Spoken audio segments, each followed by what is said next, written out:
Hey guys, Sean here. Welcome to the F1 Word and to the race watch-along for the Australian Grand Prix, the season opening Australian Grand Prix.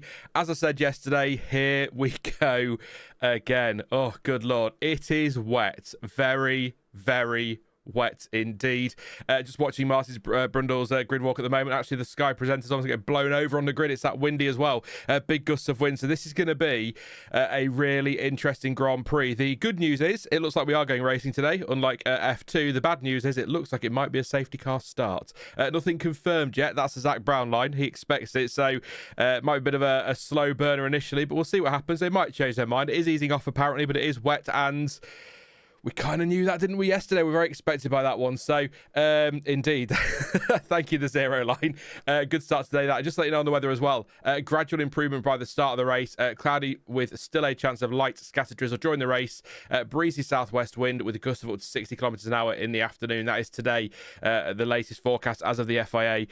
So it is wet out there at the moment. So this could be very, very interesting. This could go anyway. They say rain is the great leveler, so I think we can start to just stop panicking about a McLaren domination. It could throw in Max Verstappen, could throw in a George Russell. Bit of chaos, who knows? You might all get your dream of a Yuki Tsunoda win. So there you go. We'll see what happens. Morning, Ash. Hope you well, mate. Good morning to everybody in chat. Hey to Annette. What time is it where you are? I've got an Annette clock. 14:37. It's a good afternoon, Annette. There we go. You think I'd know that, wouldn't you, by now? But there we go. So it's gonna be good. Lady Blarbos's latest weather update: Melbourne will be a dry race. It's definitely not dry at the minute. It might dry out. We are still 22 minutes away from the start of the race, but I would imagine it's looking like at least intermediates as things stand. That on screen now is your qualifying result from yesterday. I'll read through that, but there have been a couple of changes. So Lando Norris will start from pole position today with Oscar Piastri in second place and all McLaren front row. The first time they've locked out the front row in Melbourne since Jenson Button and Lewis Hamilton, or Lewis Hamilton, Jenson Button, whichever way round it was, in 2012. It's been a while. Max Verstappen third place with George Russell fourth, and Yuki Tsunoda, one of the standout drivers yesterday, with P5. Fantastic performance. Alex Albon, sixth place for him. Williams looking great. Disappointing for Ferrari, 7th and 8th, although some people suspecting they might be a bit better in the wet, and also that's not really their genuine pace. We shall find out soon enough. Pierre Gasly 9th and Carlos Sainz 10th, with two Williams in the top 10 there in qualifying. Great stuff from them. Isaac Hadjar, really strong from him too, in 11th place, with Fernando Alonso 12th and Lance Stroll 13th. I said yesterday about where they were for much of last season, really. So maybe one of those years where Aston don't really go anywhere. So we'll see what happens. Jack Doohan, I think good stuff from him. Caught up by yellow flags yesterday. 14th place. Gabriel Bortoleto getting into Q2 and out qualifying Nico Hulkenberg is a hell of an achievement as well in P15. Kimi Antonelli, 16th for Mercedes, had damage to his front bib yesterday in qualifying, and that cost him, I think they said, was it 0.3 of a second down the straights compared to George Russell? So that's part of the reason why he's down there. But if he's done the damage over a curb, then that's, it's the way it goes. 17th for Hulkenberg, 18th for Lawson yesterday. However, he will be starting from the pit lane today. Not a great shock that. In fact, I'm surprised Antonelli isn't either, to be honest. But yeah, Lawson is down there in the pit lane. Pit lane start for him. Esteban Ocon is 19th, and Ollie Bearman will also start from the pit lane today. Both him and Lawson breaking part firmly to make changes. I believe Lawson with a rear wing and a rear beam wing. So there you go. I'm not surprised to see those two at least in the pit lane. Just surprised Antonelli didn't go the same way. But wet setup could make it interesting. Could see some moves through the field. This is going to be good. This is going to be good. It's one of those where maybe we don't sit and say that was great racing, but it could be extremely entertaining. So we'll see how it goes. But yeah, basically your grid's the same apart from Lawson and Bearman in the pit. So Ocon shuffles up to 18th on the grid. But that's your only change, really. So great stuff yesterday. Great stuff today, hopefully. Honestly, I've said this so many times before. I feel like the first race of the season tends to get a pass from a lot of fans, certainly me, because I think we could have the most boring race in the world and I'd still enjoy it because it's just great to see Formula One back. So I think it always seems to get a pass a little bit and we forget about it in 6 weeks' time. So there you go. But no, it's good to see F1 back, and I'm just glad to see cars on track again. So Lyle, thank you very much, mate. He says he's a member for 6 months. Says if Doohan is dropped after 5 races, do you think he would ever find a ride in F1 again? Plus, you think we will see Bottas in a one-off this year? I think if Doohan got dropped by Alpine, that would probably be it, to be honest. Yeah, I'd be surprised. we'll see. I hope we're not going to be looking at that too much. I'm hoping that this is something that goes away soon enough. I do need to update Zero License. I need to update the thing in the description of my driver's list. I do indeed. I won't do that on stream. I will do it afterwards. Thank you to Zero Live for reminding me. I did it on the video ones, but I forgot to do it on the stream one, so we'll change it. Sergio Perez, Kevin Magnussen, and co. They're not on the grid, so ignore that in the description for sure. Pascal says, before lights go out, I would like to wish everyone on here a great season, no matter who everyone is supporting. Let's enjoy the ride. Yeah, absolutely agree. And also, I think something which I saw a lot yesterday, a bit in chat. Most of the community know, but the people that like to hop in and post these things on streams, very much deciding after one race who's trash and who's amazing. I think if you're basing your entire judgment of a driver on one session on an unrepresentative track, then you're not really an F1 fan and you have no idea what you're talking about, which is a bit rich coming from me. I appreciate that, fair enough. But no, it annoys me. It does bug me. Liam Lawson, Antonelli, Bearman. Let's not base everything on one weekend. Let's give them. I think someone in the post this morning I put out about I did a poll in the community section and I put a post out and somebody said let's give them 6 to 9 races first before we judge them. Absolutely, it's silly. But that's the interweb for you. Nothing I can do about it. All I can do is try and be a corner of sanity. As best I can on the internet, but there you go. Albie says, I think they'll start on Inters even as the track gets worse while they're on the grid. Once they get going, they'll clear water quite quickly. Yeah, and I kind of hope we don't get a safety car start because I do like a bit of chaos into turn 1, but that's just Sean with his roasted spectacles and all that business with F1. I'm looking back as Martin Brothers talks to Gabriel Bortoleto, one of the stars yesterday. So strategy-wise, I forgot to do this, actually. I was going to do this a little bit earlier, and I meant to go over to Pirelli and see what they've been saying.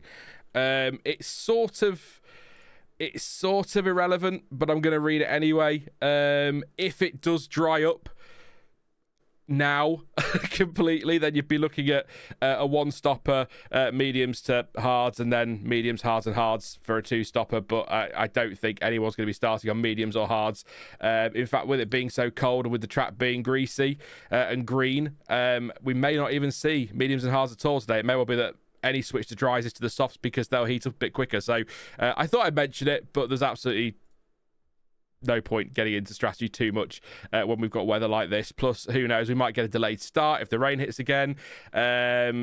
We might never switch to dries. It might be so wet and greasy they don't even bother. So I thought I'd mention it. But if you've got any questions in chat, we've got 16 minutes till lights out or until they go on the formation lap. So as always on these race watch-alongs, get your questions in because it'll be a bit more tricky for me to keep up with you in the chat during the race because I'll be paying attention to that. So I'll talk you through it as I do with my well, it's not commentary, is it? It's just me waffling away as usual. So I will keep you updated as best I can. Obviously, no track footage for, obvious copyright reasons. I feel I need to say it, but I don't think it's really necessary. It's quite obvious, isn't it?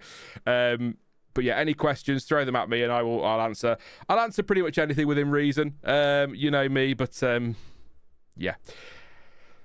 Before lights out, I've read that one from Pascal. Thank you, Pascal. You need to update the drivers. I will sort that one out, Lee. I definitely will.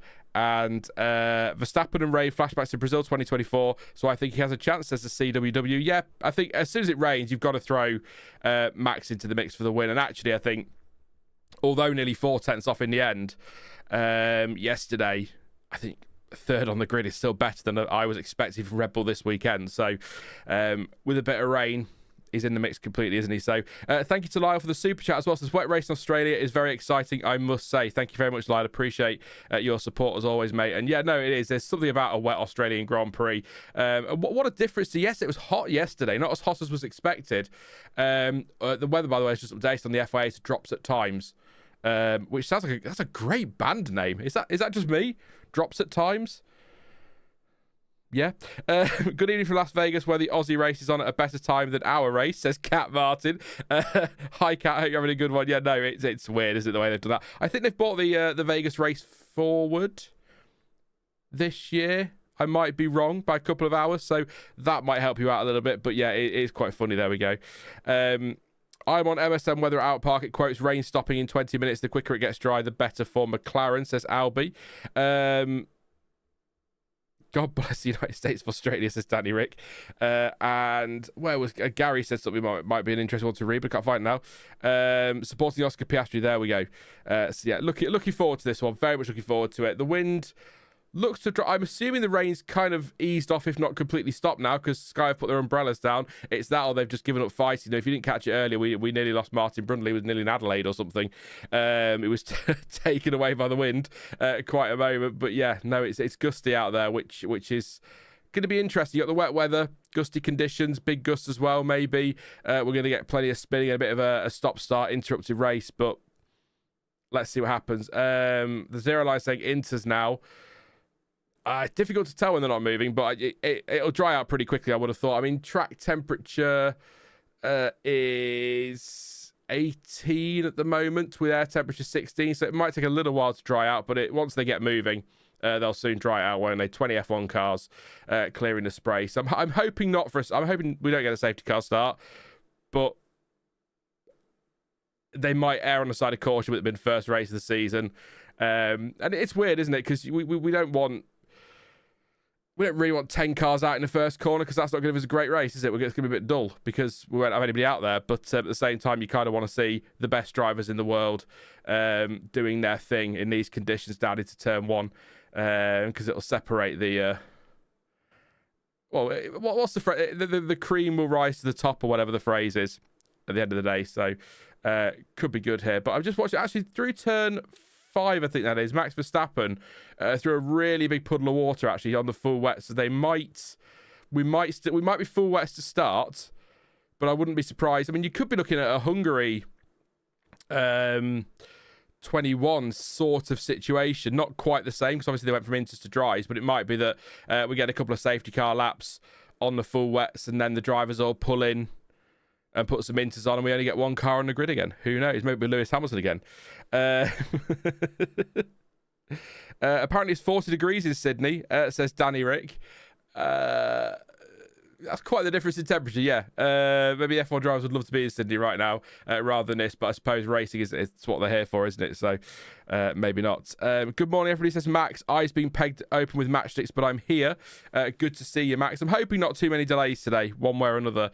I did predict 2 safety cars on Thursday, so we'll see what happens. I have got a poll going as well, by the way. As always, who will win the Australian Grand Prix? At the moment, 32% of you have said Norris, 31% Verstappen's, 20% have gone with other. Be interested to know what you say there. We'll come to that in a second. And Piastri, 17%. So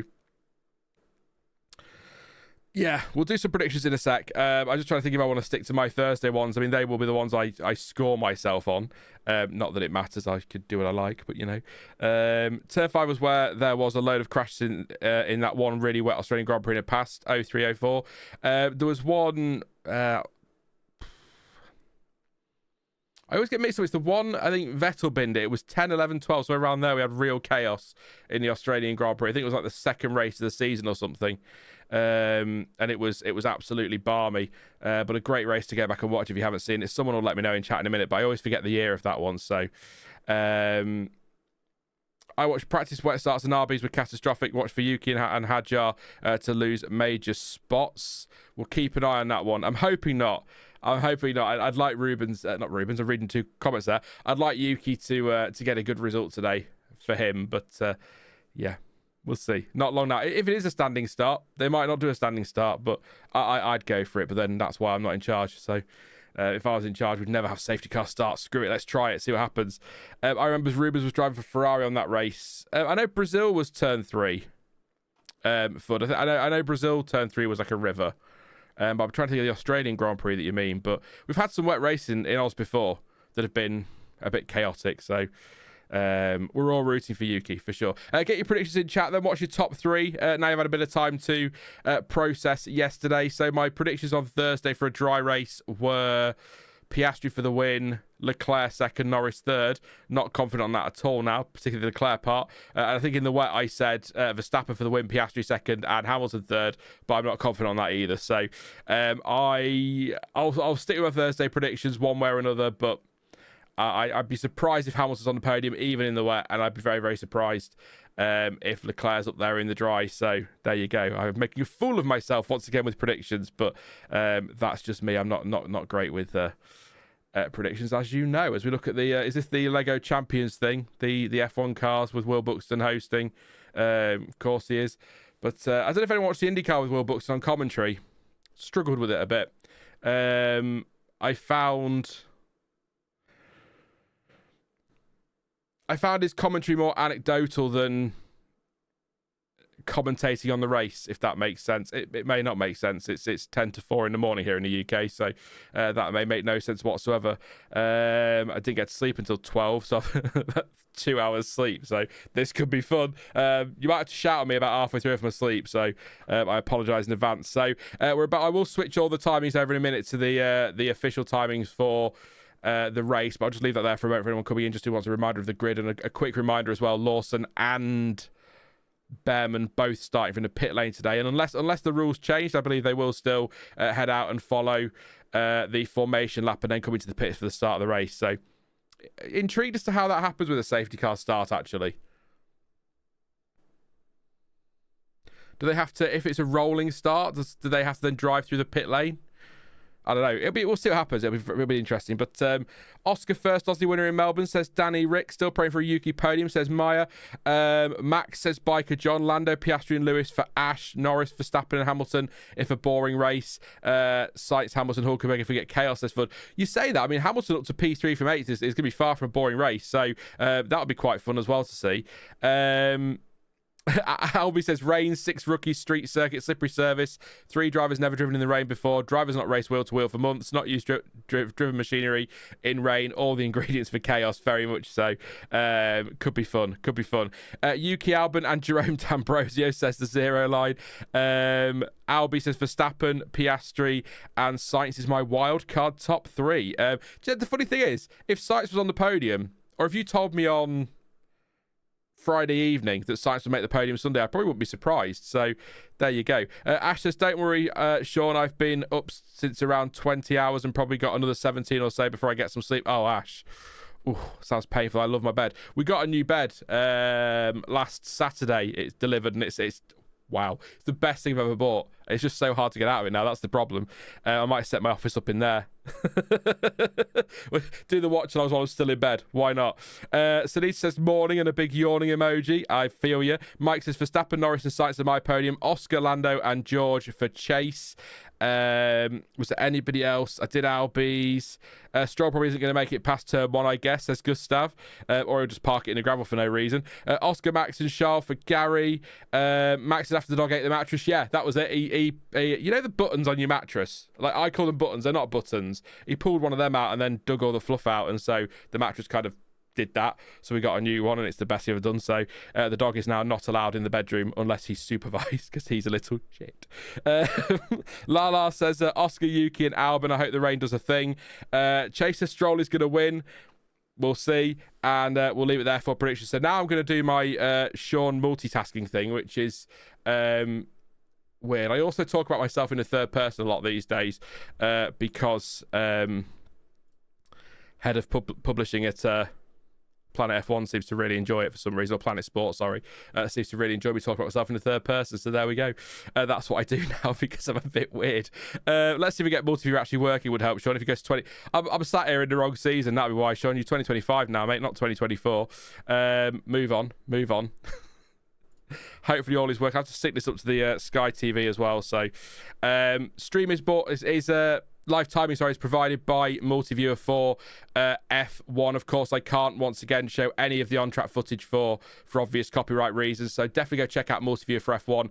Link in the description. Customize your stream however you like, with as much or as little data as you like. And I as I said in testing, the more data, the better as far as I'm concerned. So definitely check. I'm sure so many of you have already got it. So you know what I'm talking about. It is well worth the money. Multiview is free, but you need an F1 TV subscription. But it's well worth that £2.29 a month for all the data and information you get. So well done to those guys. Once again, looking forward to working with them this season. Also great to see, by the way, the 99 BAR out on track with, I believe, a Formula the GP2 or an F2 engine in it, but still great to see Bottas driving that earlier today. So let's swap these things around and get them out. Oh, that's absolutely diabolical, Sean. Wake up, start the season, mate. That's poor. Very disappointed with that effort. There we go. Let's get this lined up a bit better. But yeah, there's your track map. timing from multi-viewer, no on-track footage. That'll do. I've said it 3 times. Chat, you could take on the job of answering the questions when people ask why I'm not showing footage. But yes, just again to confirm, Russell hasn't stopped on track at turn 2, unless he has. But I think the track map might be wrong on that one, so we'll see what happens. And Lawson and Bearman starting in the pit lane. Very excited for this one. Track is clear. Sector 3 was the last thing on race control, so nothing yet to confirm a safety car start. Also, official forecast is for 40% chance of rain, but it is raining, so I'm guessing that's 100%. 100%. I got a free trial from YouTube TV. Thank God, says Jesus Christ. Will be up next week. It's amazing to me Jesus doesn't get it for free. I think that's appalling. I think you should use your powers for evil. See your grid then. Ollie Bearman starting from the pit lane with Lawson, as I say. So Ocon will move up to 18th place. We've got Hulkenberg. This can get very confusing now. Hulkenberg and yeah, I've lost it. Everything's gone wrong. Mine's gone wrong. There we go. That's why. So from the top, Norris, Piastri, Verstappen, Russell, Tsunoda, Albon, Leclerc, Hamilton, Gasly, and Sainz. I'll go opposite to Crofty. That is your top 10. We've got Hadjar 11th, Alonso 12th, Stroll 13th, Doohan 14th, Bortoleto 15th, Antonelli 16th, 17th Hulkenberg for the 3 millionth time already in the stream. Lawson in the pit lane. Ocon will move up to 18th place, and Bearman also in the pit lane. So that's your top 20. Did notice as well yesterday, and I've picked up it again this morning, that the colours didn't update on the multi-viewer timing tower, so we've still got blue for the RBs, but to be honest, I think that'll look better than the white anyway, so I'm quite happy with that. I still think Alpine should be pink. It should be the law, and if they don't do that, then that'd be terrible. Mike says, not a fan of this grid visual. Maybe I just don't like change. We're F1 fans, Mike. We don't like change. We're terrible with change, aren't we? So I didn't pay much attention to it, to be honest. Yeah, I'll have a look next time and see what I think. But I think most of the graphics look cool. I think things look a bit tidier this year for the race graphics, so I don't mind that one. Here we go then. So the safety car's left the grid. So we are going to get a standing start here, which is going to be interesting. So if you are just tuning in, first of all, good morning, good afternoon, good evening, wherever you are in the world. But secondly, Lawson and Bearman will join for the formation lap again, unless I've read that rule wrong, which I don't think I have. And then we'll see. I see I just pull into the pits then and we go from there. But yeah, we're going to see a proper start here, which could be interesting. Stroll starting on the wet tyres, everybody else on intermediates. That's now official on the timing, so that's correct. I'm hoping that track map isn't bugged there. I'm assuming just because they've stopped, it's the transponders, of course, some issues there, but I'm sure that'll all kick in. If it doesn't, I'll give it a refresh and we'll see if we can get it going on the formation lap. But yes, safety car has gone round, so we are going. Here we go. Ayinka, good morning to you, mate. Hope you're having a good one and ready for this first race of the season. Give Stroll a fighter jet and he could make the podium, but knowing him, he will crash. Here we go. There is, as Jonty said that in the comments the other day, the best trophy. Is it Jack Brabham? The wheel trophy. I always forget. Yeah. Apparently David Coulthard on track. Let's see. Here we go then. 15 seconds to formation lap. The new Tag Heuer or Tag Heuer, however you want to pronounce it. I always get it wrong, one way or another. So we are go. Now we just wait for this formation lap. The map is moving. Russell is not up at turn 2. There we go. It's resetting now. Just to confirm, he's not got a jump formation lap start. I'm intrigued. I'm watching. I want to make sure I've got this rule right, because I've been telling everyone all winter they've changed this. And if they haven't changed it, I'm going to look a fool. More so than usual. So let's see whether Lawson and Bearman do leave. I'm sure they do. Annette's excited. Are you excited for this one, everybody? I am. I'm definitely ready for this one. It's not a long winter, really, compared to what it used to be, but it's long enough for me as an F1 fan. I've said before, I take races every week apart from Christmas, to be honest. There you go. That's just who I am. Just waiting to see. Oh, and we've got Hadjar in the wall. And that is a broken rear wing. And now Isaac Hadjar's race is over. Hadjar is in the wall. Game over, I imagine, unless he can get going. But I think there's damage to his rear wing. In fact, yeah, that's game over. Hadjar's out. The tractor or the recovery vehicle is coming round. What's happened? This will be a delayed start though. So Hadjar comes through turn 1. I'm guessing then a little bit of a wiggle and then just loses it on the intermediate straight into the wall. So out of the race before it's even begun. Depends on how you read the rules.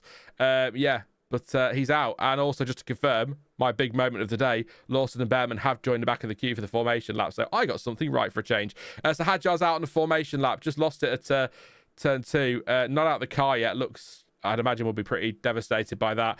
Great qualifying yesterday as well from Hadjar, 11th place. But these are the sort of things, somebody said it in chat earlier,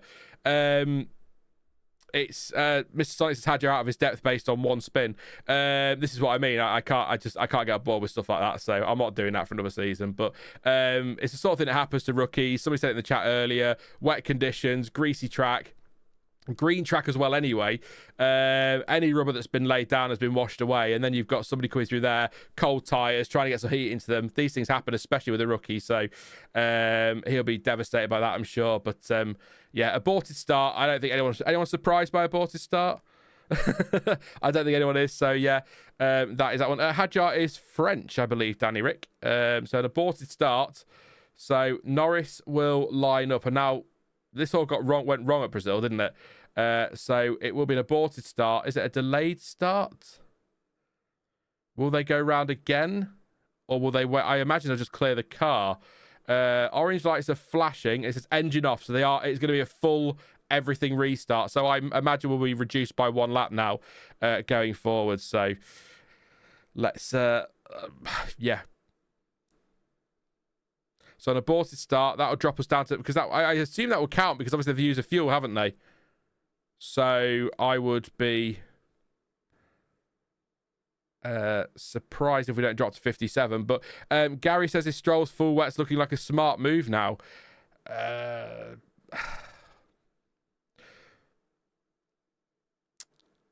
You could say yeah, but nobody else binned it on the inters, if you know what I mean, Gary. So, yeah, it could be. But I also the inters come out of tyre blankets, the wets don't, do they? In fact, apparently Stroll is now on the inters. So Stroll maybe has changed his mind on that from the start. Can you change? You must be able to change him, otherwise he'd be in trouble. So, still raining as well, says Gary. He looks upset, says Lala. Yeah, he'll be gutted with that one. It was like a great qualifying yesterday, 11th place. So to make that mistake, we'll just see, I assume, watch a replay. Yeah. So he did touch the white line with his left rear, which is what's probably not helped, and then obviously wet anyway, and he's just gone round and as we've seen before, when you lose it in that kind of area, there's only one place you're heading, and it's the barriers, and bang, rear wing damage, and game over for Isaac Hadjar before we've even started. So disappointing. 10.5 minutes for the formation lap. I have a sneaking suspicion, and I'm not expecting anyone else to do that, but I do have a sneaking suspicion this could be the story of the day. Stop, start. So apparently, a couple of people said in chat that Hadjar destroyed the car. And is that a quote from Team Radio? Maybe. Just to let you know, 5 green rookies hanging on the wall. 5 green rookies hanging on the wall. And if 1 green rookie should accidentally crash, there'll be 4 green rookies hanging on the wall, says Annette. There we go. I challenge you to update that throughout the session, Annette, as we lose more, if we lose more. But lots of rookies on the grid. Although it depends, doesn't it? I think we agreed in testing we're counting Lawson as a rookie until the halfway point, so for the first half of the season, because he's not done those races yet, but he's not really a rookie, is he? After the 11 races already done, but it is officially it's his rookie season, so he is a rookie by that definition. But it's a bit like Nick De Vries though. Completely different drivers, completely different circumstances, but Nick De Vries was a Formula E world champion before he came to F1, and we still call him a rookie. Officially he was, but he wasn't really in racing, was he? So I'm all for the T car coming back to the 0 line. I go back T cars, 1 each as well.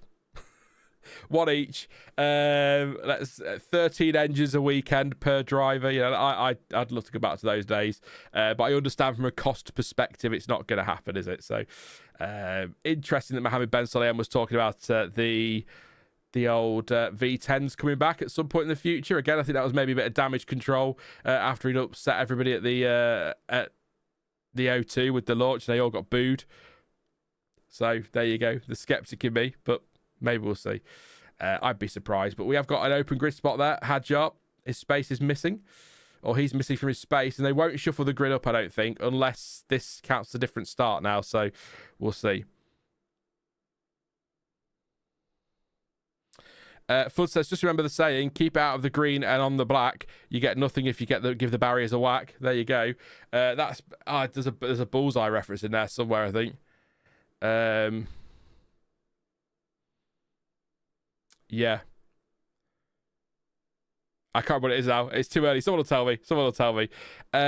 Nicholas. Hey, Nicholas says Lawson at one position already. Good stuff. There you go. You see the positives. Everyone behind shuffles up on the order, but not on the grid. So Hadjar looks understandably absolutely gutted. Not even got his helmet off yet. Understandable, but it's not, it's not going writing rookies off based on that one thing. So, yeah. Poor lad. I quite like Hadjar. He impressed me last year. But, as did Bortoleto. I thought Bortoleto was superb last year. But yeah, he'll be so gutted with that. Again, great qualifying, but it happens. It happens. Someone checking in on him there. Is that Anthony Hamilton? Giving him a hug. That's nice to see. Just checking him on him. Wow, he's properly... I can understand it. But that's nice to see. That really is nice to see. Yeah, it's one of those chin-up chats, I suspect, for Hadjar there. Hey, Lily, hope you're well. Good guy, Anthony Hamilton's FUD. Rather happen to a rookie with a good quality, to be honest, as Michael. Yeah, he's got something to take from the weekend, hasn't he? If he had a good qualifying session, then at least he could sort of say, yes, I made the mistake. It was wet. These things happen. At least I could say I had a good weekend up to that point. So that's a good point, to be fair. That is a good point. King Freeze is what happened to Hadjar. On the formation lap, lost it at turn 2, caught the white line, wet track as well, went into a spin and hit the wall on the exit 2 and damaged his car beyond repair, so he's out of the race already. So we have an aborted start. We are waiting, and it is down to 57 laps, as I said. Got to remember they do use a lap of fuel even at slow speed on the formation lap, so they have to then adjust the laps for that. So down to 57. So a shame for him still. Yeah, absolutely still a shame, but it's at least he could take some positive from the week. If he qualified 20th, and showed no pace all weekend, was absolutely terrible, and then crashed out, then there's not really much to take from the weekend, but he can take something from it, so that's good for him. So really intrigued now as to what happens. We will be going for the formation lap in about 6 minutes time, I believe, so we're going to do some filler now. Do you think it's best to use last lap or best lap for a race? Oh, thank you, Graham. I meant to do that, so we'll do that before we get started. Now it should be last lap, shouldn't it? I keep meaning to do it between sessions, but I keep forgetting to do it. So will be last lap for the race because it makes sense. So thank you very much, Graham. I really appreciate the heads up there before we got going. So I'll try. I'm gonna have to write it down somewhere on my board or something, which I had to take down because I've now got a camera set up. So everything's moved and I'm not quite set up yet. So yeah, no, good shout. Good shout on that one. Yes, that's another good point actually for FUD. No fastest lap point, so no point having best lap on the board. So just a reminder, if you are new and you've missed it, I'll read this quickly. In 7 minutes, we expect Class 1 rain lasting for 5 minutes. There will then be a 5-minute gap and then 10 minutes of more rain. So that's what Leclerc's being told there. So yeah, no fastest lap point this year anymore. They've got rid of it because they have. I don't have an answer. It was brought in, wasn't it, to try and give us a bit of a strategical element. And it just became a bit of a sideshow that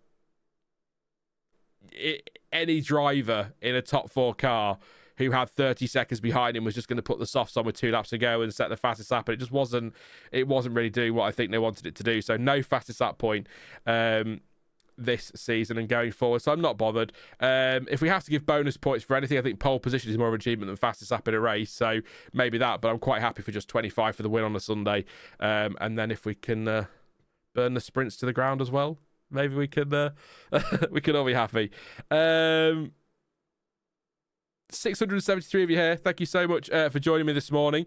73 likes. Let's see if we get that over 100 before the race starts in about 4 minutes time. That'd be appreciated. And subscribe as well if you are new. Lots of you joined yesterday. I think nearly 300 people subbed yesterday, so thank you so much for your support. Do get your subs in today. Lots to come this season. Thank you to Aidan and Angelic for subscribing. I think more of you will have done, but not everyone appears on the feed, on the Streamhouse feed, so apologies if I missed your name, but thank you to everyone who subscribed yesterday and has subscribed so far. Really appreciate the support. Like I say, loads to come. We are trying to get more content out post-race. There might be something today. That is my aim later today, but we'll see how we go. But there will hopefully be something tomorrow as well, and then some into next week. And then, of course, we've got the preview on Thursday, and then we'll be live for quali in the race next weekend as well for China. So we'll see how we go.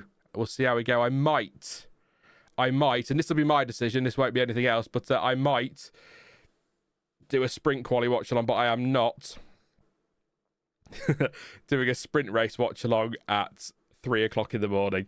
I'm not even sure I'll get up to watch it at 3 o'clock in the morning, quite frankly. So I'll do a recap when we do the quali watch along next Saturday. So yeah, about 3 minutes from the start of the race now. If you are just tuning in, we had an aborted start after Isaac Hadjar crashed at turn 2 on the formation lap. It is wet out there. Lance Stroll has got rid of the wet tyres he initially was going to start on, and has switched to inters according to the official timing. So everybody on the inters. Lawson and Bearman in the pits after setup changes were made. Lawson rear wing and beam wing as well. So watch for them coming through the field. Hopefully Bearman could just have a better day today than he has the rest of the weekend. If he's not been sticking it in the wall or in the gravel, then his gearbox has been failing. So it's just been horrible for him this weekend. So hopefully, yes, it's China next. It is China next. And then it's Japan, race 3, which I will never get used to. And then we've got Bahrain and Saudi Arabia. Stefano Domenicali has been down to RB, or Racing Bulls. Maybe to go and just have a quick chat with Isaac Hadjar, make sure all's good there. So people rallying around him, good to see rookies getting supported. They won't on social media, that's for sure. Can they do the whole race without a pit stop, says Danny Rick? Yeah, they can in the wet now. They absolutely can. So the rule of having to run 2 different types of compound is only for dry races. So now that we've had the changing climatic conditions, which makes it officially a wet race, they can run the inters to the end if they want to. I don't think they will, but long time viewers of the channel will know where I'm going with this. Was it Mika Salo? 97? Or was it a Tyrrell? I'm trying to think about now. Who went the whole race at Monaco without changing tyres at all. So maybe we'll see something like that. Don't worry, Isaac. We don't think you're really terrible until you do that again and then drive into a gravel trap 10 seconds later, says John. Exactly. At least he avoids that embarrassment, definitely. So, yeah, just trying to think now who that... I'm sure it was Mika Salo in the Tyrrell in 90... It was in the Arrows in 98, wasn't it? That gorgeous black Arrows with its own power unit. Yeah, I'm sure it was. There you go. Don says, hi, F1 chatters. I'm new here. Hi, Don. Welcome. Hope you're well and having a good morning, afternoon, evening, wherever you are in the world. Looking forward to this one. We are about to get going now with the start of the second formation lap. Here we go. 97 Salo. Thank you, Just Dom. I thought it was Salo in 97. I think I remember that. So, yeah. Good season, that as well, apart from what happened at the end. Thanks, John T. I appreciate that. Yeah, here we go then. I've got my hands in my pockets, by the way, because it's really cold here in the UK, and I've not got the heating on because my boiler makes a racket. It's about 1 degree here in Lincoln, so if I'm sat shivering like an old man in a corner, then that's why. It's because it's cold. Here we go then. Hopefully everyone gets around this formation lap and we can go racing. I don't fancy another 15-minute delay. Lots of leaves, of course, because it is autumn in the I was going to word that the Skyway to annoy Jonty then. But it is, of course, autumn, or heading into autumn in Australia now. So that's why I've got leaves everywhere. But I'm just ready to go racing now. It looks like everyone's got... Sorry, I just thought Hadjar still stopped on the map, and I was like, oh, I've lost somebody else, but that's still Hadjar. Lawson and Bearman joined the back of the pack for the formation lap, and then they'll come into the pits to take their start. Fastest pit stop in 2024, if you're interested, it's on there. It was 1.9 seconds, so we have been under with sub 2 seconds. -1 here near Preston, says Rysarth. Oh, that's cold. I see. I like cold weather, but not below freezing. That's a bit much even for me. 10 degrees is enough for me. Either way, I'm quite happy with that. Sainz, Verstappen, Leclerc, your last 3 winners as well at Albert Park. So that actually, you know, maybe Leclerc can get another one for Ferrari. Clearly go well here. You never know. Oh, I'm so ready. Here we go. Crofty saying 11 years today we started the turbo hybrid era, which is interesting. Didn't realise, 1, it would have been 11 years, but 2, it was absolutely to the date, so that's interesting. And it all changes next year. This is our final year with DRS as we know it, of course. So, and we've got the X and Y and Z and L and F modes, or whatever they're calling them for next year, which will be interesting to move Bolero. Max Verstappen lining up there behind Lando Norris. Oscar Piastri joining his teammate on the front row. Here we go. We are getting there. We're nearly there. The clock hasn't started ticking now, apparently, so that's because we had an aborted start. No problem, David. You're more than welcome. Thank you for joining us. Good to see you. Hope you're having a good morning, afternoon, evening. I have to keep saying that. I don't know where you are in the world, so it's definitely morning here, that's for sure. As yes, in come Lawson and Bearman, and they'll go to the end of the pit lane to make their starts. I think this makes sense. This stops any potential advantages from one fewer lap. So we have to ignore Hadjar on the track map for the day. His car is still down there, but it has been recovered. So we are getting ready to go in 2025. I'll count down the lights so you can sync up if you need to. Oh, here we go. 1 light, 2, 3, 4, and 5 lights. We're going 2025. It's a good start from Norris. It's a good start from Piastri as well. He might be able to get alongside. A better second phase from Norris. Verstappen's had a great start on the outside. Piastri he doesn't quite take the lead. I thought he was going to have a go there, but Verstappen had a cracking start, but still somehow comes out of turn 2 in 3rd place somehow. So he had a cracking start alongside the McLaren's having a good go, but Lewis Hamilton having a go here at Albon as well. He's up to 7th place, or down to 7th place, actually. Sorry, as Leclerc moves up 1 position. Everyone's gone away, so that's the good news. And Bortoleto down to 16th. So I don't know if he's just had a bit of a nervy start as a young rookie here. But I'm pretty sure. In fact, we have got a Red Bull there. That is Verstappen ahead of Piastri. So where was that move made by Max Verstappen?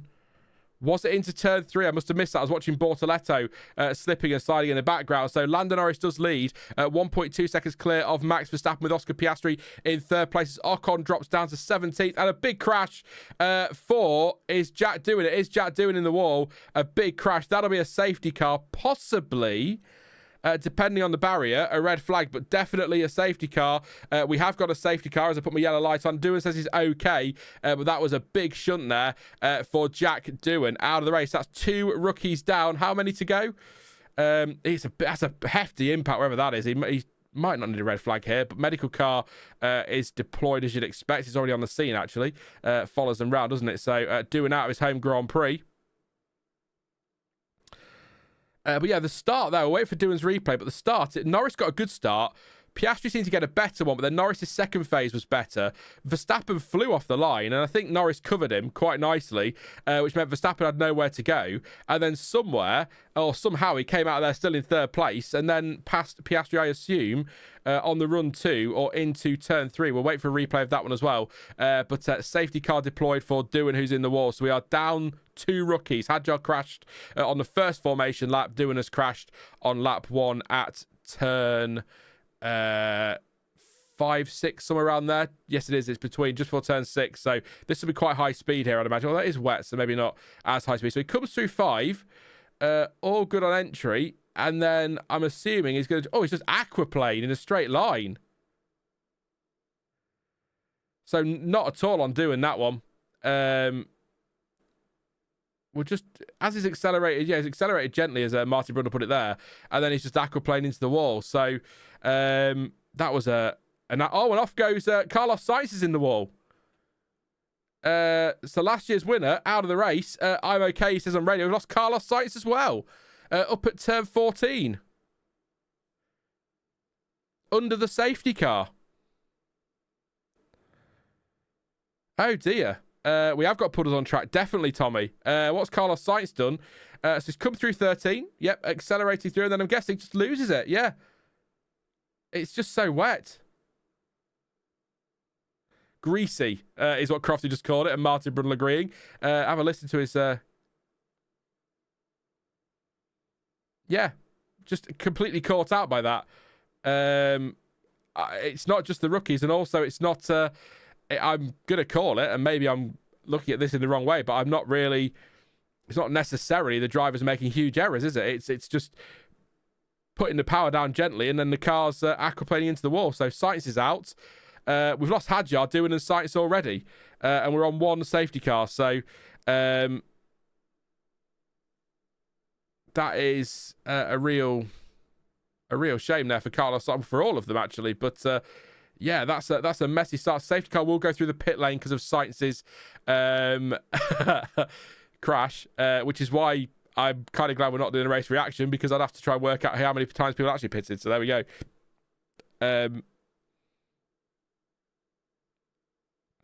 Yeah, don't know what to say there. Weird. So yeah, we've already lost. We're under the safety car. We've already lost Carlos Sainz, who has just crashed at turn 14 under the safety car. Jack Doohan crashed on the run to turn, or out of turn 5 and on the way to turn 6. Both those situations, the car just losing it in the wet conditions. That caused the safety car, and then on the first formation, that we lost Isaac Hadjar. So are we thinking possible full wets? In fact, Paradox just asked that one there. Or it doesn't look wet enough for full wets. And again, you know, to make the point, we've lost 3 cars, we still have 17. So maybe Inters are fine. It's just people are getting caught out here and there. But it looks like it's raining again now. I will say that. So it might not be. In fact, it is raining again. It's 100% raining again. So we might move to full wets at some stage. But you know, it's not just rookies. But Leclerc says track is drying quickly. I was going to say it's not just rookies crashing, so it's, you know, experienced driver like Sainz is doing it, maybe, but if track is drying already, then there we go. The full wet's not a great tyre anyway. Usually when we're at the point we need the full wet, we're not racing anyway, so... but yeah, we are down 3 drivers. Let's have a look at the race start. So Norris and Piastri were a bit more evenly away than I thought, actually. And then Norris just gets a better second part. And then, yeah, Verstappen goes to go between the 2 McLarens. Norris covers it off, then heads to the outside. And that allows Piastri to hang on. Piastri gets a twitch. Also, it is around the outside of turn 2 because Piastri's twitching all the way through 2. I was watching what was going on behind him, so he was twitching all over the place through turn 2, and that allowed Verstappen around the outside, which is a bit of a ballsy move. But yeah, recovery vehicle on track at turn 14. That's for sight. So the car's going through the pit lane anyway. So, but I'm going to watch on board with Verstappen here. It's a cracking start from Verstappen. And then he just sort of, he definitely goes for that gap between them. And then Norris says, no, you're right, mate. Verstappen heads to the outside. So, good defensive driving there from Norris. And then watching, yeah, Piastri just twitch. Verstappen clean around the outside. I tell you what, there's a lot of faith there in Piastri in the conditions. If Piastri's twitching like that, that could have easily been 2 of them into the wall, couldn't it? So there we go. Verstappen up into P2. Piastri down to P3. So my prediction not looking great at the moment, is it? But watching Doohan again. Yeah, you just hear it. He's in a straight line. And then you just hear the rev shoot up and the car goes into a spin. So, yeah, I don't think that's necessarily... I mean, you've got to be careful on the throttle in these conditions, of course you have, but it's not like he's lost it in a corner or gone in too hot. It's just all, yeah, I feel for him there, Jack Doohan. Hopefully, I'd be surprised if we don't see him in China, but, you know what the rumour mill's like. And then Sainz, yeah, there's a little bit of a puddle as well. down there between 13 and 14 on the right-hand side as we look at it. So maybe caught on there, but just losing it. Very strange. Well, not strange. It's wet is what it is. It's not strange. Nasty. Yeah. Game over for those three drivers as the drivers go back through the pit lane to avoid the recovery vehicle at turn 14, who is obviously recovering Carlos Sainz's car. How many are going to finish this race? Is this going to be one of those, it's been a while, early season races where we end up with it, you finish the race, you're going to score a point? You never know. Let's see what you guys are saying in chat that know I've watched those replays. Chief sits on bowl. Hey, mate. Hope you're okay. Says Inter should be more slick adjacent so that wets are required in these conditions. Anytime rain is an issue, F1 looks like amateur racing the last 4 years. How long until Max overtakes us, Hermes? He'll be wanting to get past Norris pretty swiftly, won't he? And actually, funnily enough, we're only just got a recovery vehicle down at turn 5 and 6. So yeah, that's taking a while to recover that one. I guess a bit of an awkward spot actually, I suppose, down there. Lots of leaves and grass on track now. Yeah, there's that, and there'll be gravel as well at turn 6 if people start kicking that up again. So a sacrifice from every team so every team scores points in the first race, says Rory. That'd be cool, wouldn't it? I'm sure it probably has happened in F1 before, but it doesn't feel like it's recent that's happened on a season opener. Get that out of the way nice and early. But yeah, I saw Hulkenberg talking about the painted white lines causing problems, trying to think if we've had many wet races on circuits with this many white lines. Monaco's had a few wet races, but it's a slower track, isn't it? So yeah, good question. Chat might help you out with that one. So Russell being told that he lost it in the straight, just putting a wheel on the white lines, just watch the painted lines is what he's been told. And then Antonelli said almost did the same. Sorry, Antonelli being told, and I said almost did the same. I'm going to say it. Weird hearing Bono talking to Antonelli, but there you go. I see it was definitely Bono. I'm sure it was Bono. It was, if not, it's somebody impersonating Bono, that's for sure. I'm sure he's Antonelli's race engineer or senior race engineer. They are still going through the pits. So, yeah, more crash damage for Williams. They do like the crash damage down at Williams, don't they? Or seem to. Hell of a start by Lando. Blocked Max as best he could for his race. And also Oscar, says Sad Mariners fan. Yeah, good stuff from Norris there just to cover him off. Because Verstappen was definitely going for that gap, wasn't he? He definitely was. Addy Boy says his rev beep on Jack's earpiece must have been set to dry because he let it rev to the limit, causing the wheel spin. Something to keep an eye out on the press releases later for sure. Let's go back a little bit, see what you guys are saying. We've answered that one. Good move from Lando. Yep, we answered that one. Oh, they're all pitting. Actually pitting. So is that a fresh set of inters for Ocon, for Lawson? So people are changing tyres now. This is going to be hard to keep track of, by the way, on this one, just to let you know, because on the F1 multi-viewer, every time they go through the pits, it registers as stop. So technically, according to F1 multi-viewer, Norris, for example, has used 4 sets of tyres, but he hasn't used 4 sets of tyres, if you know what I mean. So it's about stint length. So I'll try and keep up with it, but definitely Bearman, Lawson and Ocon are on new intermediates now, so they have pitted and changed them, possibly just to get a nice fresh warm set on ready for the restart, but also debris, of course, a factor. They want to make sure there's no puncture potential there. So there you go. My ESPN is tweaking. Where else can I watch this live, says Jojo Potato. Sorry to hear that, mate. Hopefully ESPN will kick in properly soon for you. Sky's okay, not much consolation to you, of course, but so it's not a world feed issue, so it does sound like an ESPN issue. So Lando doesn't matter if he gets pole. Lance Stroll, Alonso's old, Verstappen is 5, says there you go.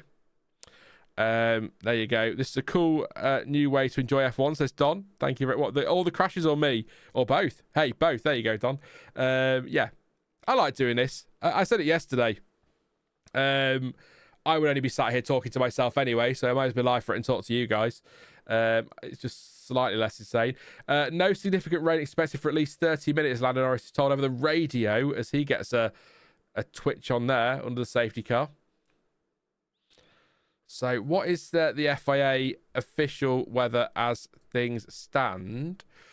Cloudy with a chance of light scattered drizzle during the race. Breezy southwest wind, gusts up to 60 kph in the afternoon. 40% still the official chance of rain, but it may be the spray from cars, but it looks like it might still be drizzling out there. So, but we are 6 laps into this race, and we've had half a racing lap so far. So.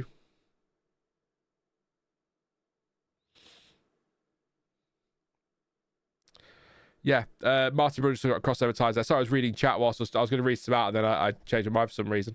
Hermes says, I genuinely think Albon could do well. Up to 7th place at the moment. Tsunoda and Albon did lose a place. Leclerc up 2. Not surprised to see those two drop a couple of places. Piastri start. Here we go. Getting the onboard of Piastri in turn 2 here. I was looking forward to this. So Norris comes across to cover Verstappen, as we know. Into 1 for Piastri. All good there. And then it's just slide, twitch. Oh, yeah. Oh, Norris was doing the same though in front, to be fair. And Verstappen just slid around the outside. So frustration there for Piastri. But, yeah, had to think about it. It's turn 3. Did Oscar, but probably not worth it in that situation. Hamilton's start here. Hamilton got a really decent start actually off the line, and then I'm assuming he's going to get caught behind his teammate and the Williams there. He's going to try to the outside, gain a position, he very close to contact with Leclerc there, backing out of that, and that allowed the Williams back through again. So that's why Hamilton. I thought he had a good start, and then he's dropped back again as things have kind of bunched up in front of him, but very close to Leclerc in the end. That's not what Ferrari would have wanted. And Albon had a little look actually around the outside of Tsunoda as well. So still no sign of the safety car coming in. I assume still sweeping the track in some areas, or maybe they're just going to let it dry a bit more. But there's a clear dry line forming here, certainly. But I think it must be just for debris, because there's no way this track isn't okay to go racing on now. It clearly is. So going round 14, so Sainz is all sorted. Now it's about Doohan. Make sure he is. But yeah, once again, if you are just tuning in, we lost Isaac Hadjar at the start of the first formation lap. He crashed at turn 2. He was out before the race even started. We got an aborted start and a second formation lap. And then at the actual start at turn 5-6, Doohan lost it on the run to 6 in a straight line into the wall with a heavy crash. And Carlos Sainz then lost it at turn 14. And he is out of the race as well. So we're down to 17 runners. Bearman, Lawson and Ocon at the back have all changed to a fresh set of intermediate tyres as well. Everybody else yet to make a change. So hopefully a bit of a boost there for those 3 at the back, but nothing to lose for those. So they may as well go for it. So there you go. Hans says today's race may see a record for the number of safety car interventions should be weather remaining as is due to the number of rookies starting, said Hans. Yeah, already lost 2 of them though, so yeah. Safety car is ending, so we are getting ready to go. We are going at the end of this lap. So Norris will follow the safety car for now and then bunch things up a bit. Verstappen's quite a way behind though. He's caught up now. So Norris saying track conditions are okay. Some bits in the final set to have dry patches. So, yeah.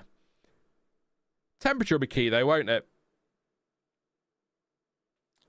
Temperature will be key. If it's still cold and the track, even if the track dries, I mean, they might hang on to the inters for a bit longer just to make sure that things are okay. If no significant rain for 30 minutes says to me we're going to get some rain in 30 minutes, so it may be that we do see drivers hanging on to these inters to try and take advantage of them, I guess, when the rain comes, rather than switching to dries and having to go back to inters. But we'll see. Norris has 26 career podiums according to that stat. I'm not saying it's wrong. It just surprised me it was that many. Very good season last year, though, I suppose. So that'll be why. We are about to go racing. I'll get ready to turn the yellow flag off.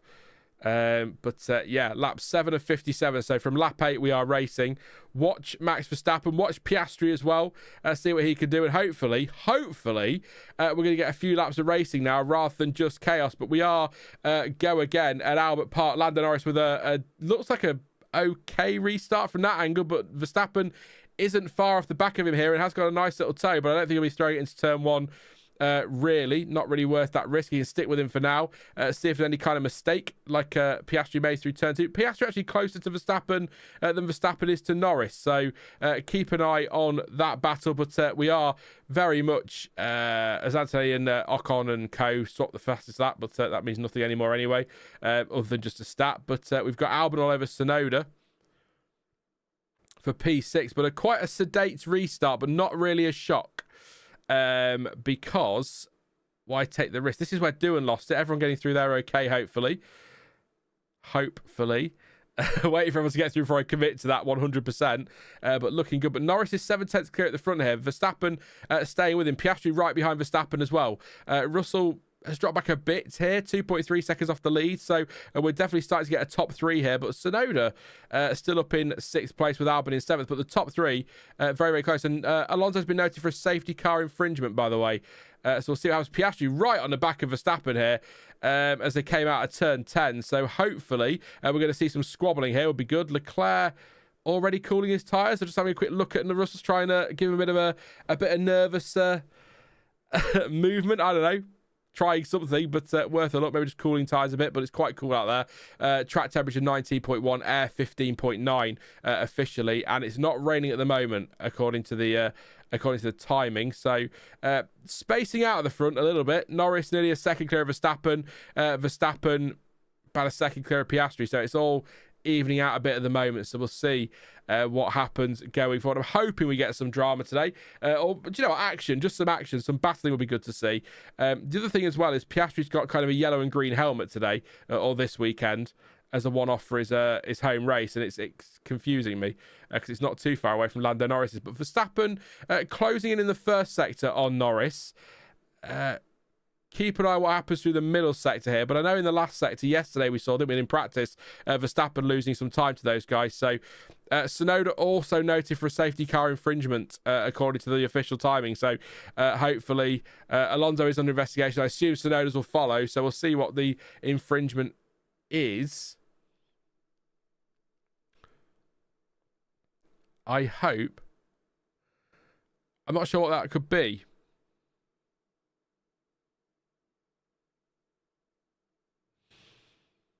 Let me know if you know what that is, if it's something that I've missed on comms. Obviously, can't always listen to the comms, because if I listen to the comms, I'm not talking, so it's just you staring at me, doing nothing. So not sure what's happened there. Could be overtaking, could be something through the pit lane. I don't know. So hopefully, as Verstappen now 0.3 of a second behind Lando Norris. He's right on the back of him.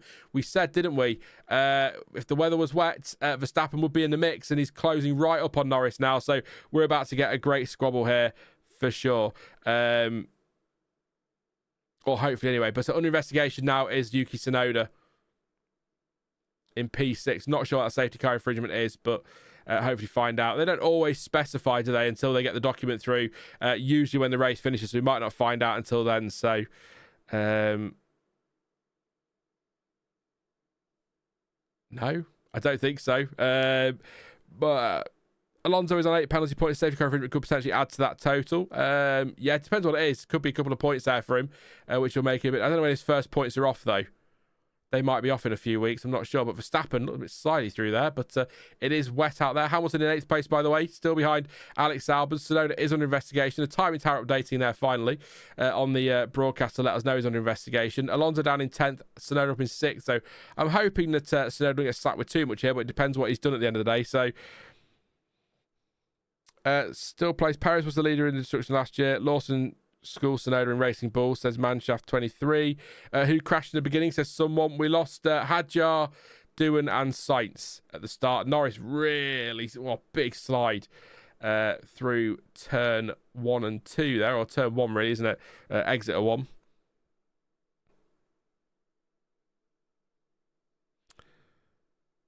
Yeah, Tsunoda and Alonso have. Alonso up in his 10th place. He's on in the points at the moment, so hopefully you're good.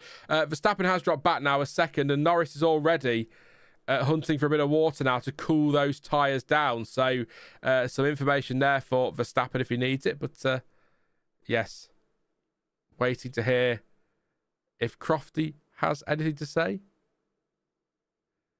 So leaving more than 10 car lengths to the car in front is what the safety car infringement is for Alonso and Tsunoda.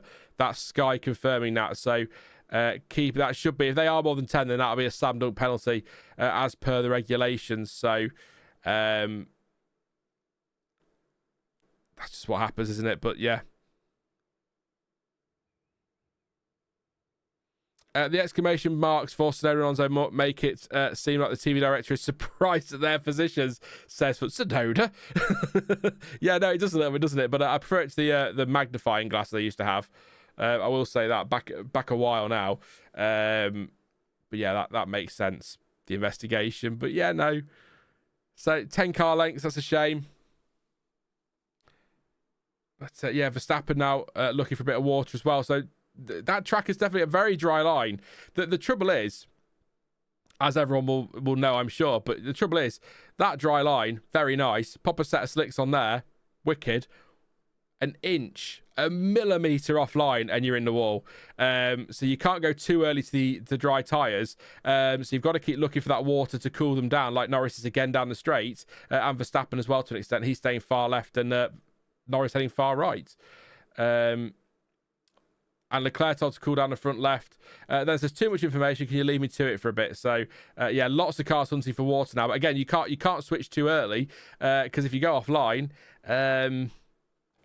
you're going one way to the wall. It's one of those tracks as well. So, see how long they want to take it. But Piastri sets the fastest lap on a 31.9. This closing in on Verstappen now, 0.8 of a second behind him. DRS is enabled. They have decided to enable DRS, which is a little bit surprising at this stage, but I suppose that dry line, everyone seems to be okay, not sticking it in the wall every corner. So there we go.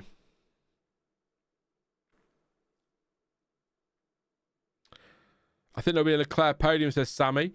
He's up to 5th already, so and he's a bit off Russell though. Where is he? He's 2.1 behind Russell, so maybe just keeping a bit of space. Piastri now only half a second behind Verstappen. So as this track is drying,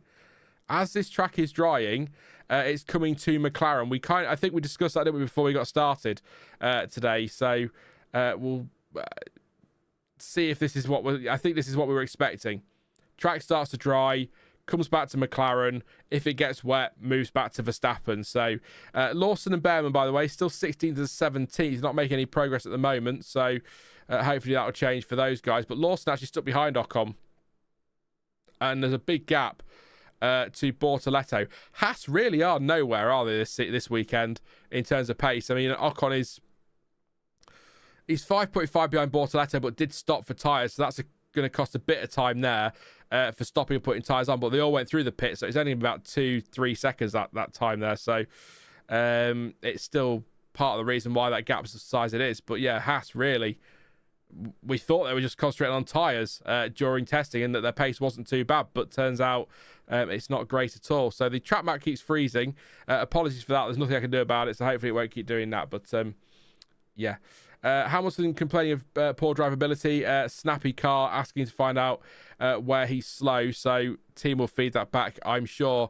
Timing tower just green everywhere as everyone just continually improves their times as the track starts to dry. I think Verstappen actually closing in on Norris a little bit now. So cooling tyres there again, Verstappen. But Piastri seems to be the one on the move of the top three. As I say that, Verstappen's on the purple first sector. So what do I know? There you go.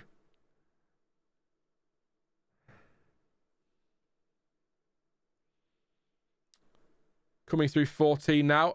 Yeah, so Verstappen is definitely closing in on... No, this is kind of ebbing and flowing quite nice here. In 6 laps' time, there's possibility of Class 1 rain. General rain risk is increasing. Norris has been told on the radio. So it's all going to be talk about rain over the radios, I would imagine. Yeah,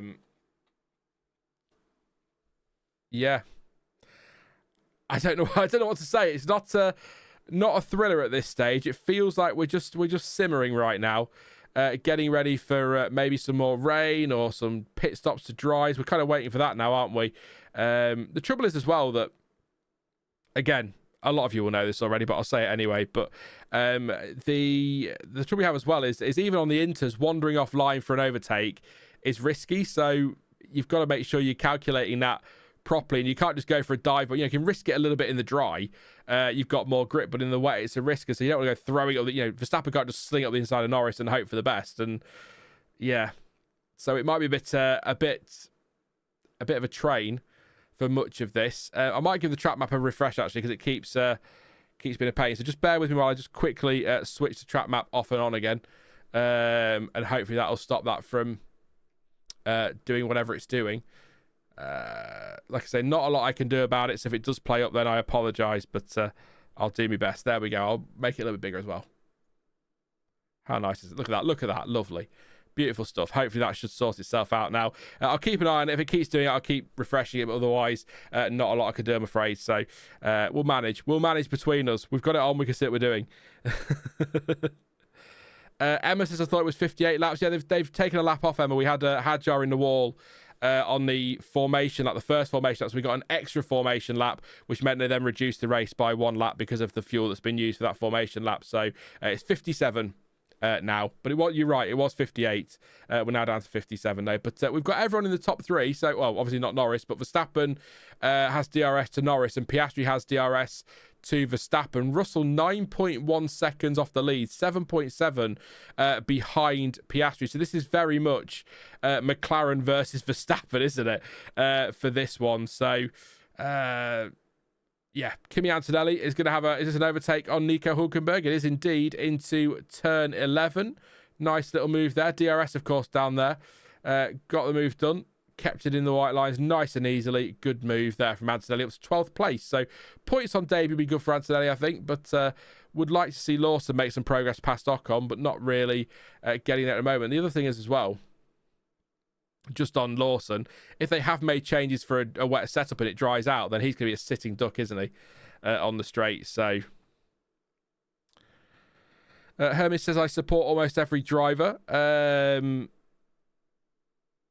Max finally with DRS, a Sab Mariners fan. Yuki deserves an RBR seat, says Kepler's stuff. I think you'll find a lot of people in chat will agree with you on that one. Kimi Antonelli has overtaken Hulkenberg. He has indeed. Yeah, just caught that one on the replay, up into 12th place. And actually, okay pace as well from Antonelli, catching Stroll, so that's good to see. But yeah, lots of DRS action out there now. Hamilton struggling to keep up with Albon here, 8 tenths behind, but not really on the back of him. But we know that Williams has been good this start of the season, hasn't it? Or this weekend is what I meant to say there. That makes no sense at all. So yeah. Feel free to let us know in chat who you're supporting this season, who your favourite driver is, either of all time or on the grid at the moment. It's I've got a few. I haven't got one, not like my Schumacher days.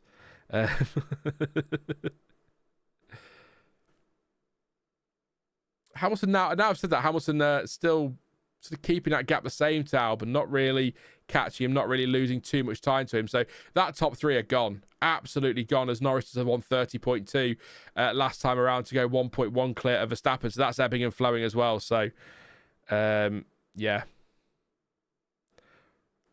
Gyro cam, by the look of it, is indeed on Antonelli's car. So he's catching Stroll. What are we watching here? Is Antonelli... Oh, Antonelli back behind Hulkenberg, apparently.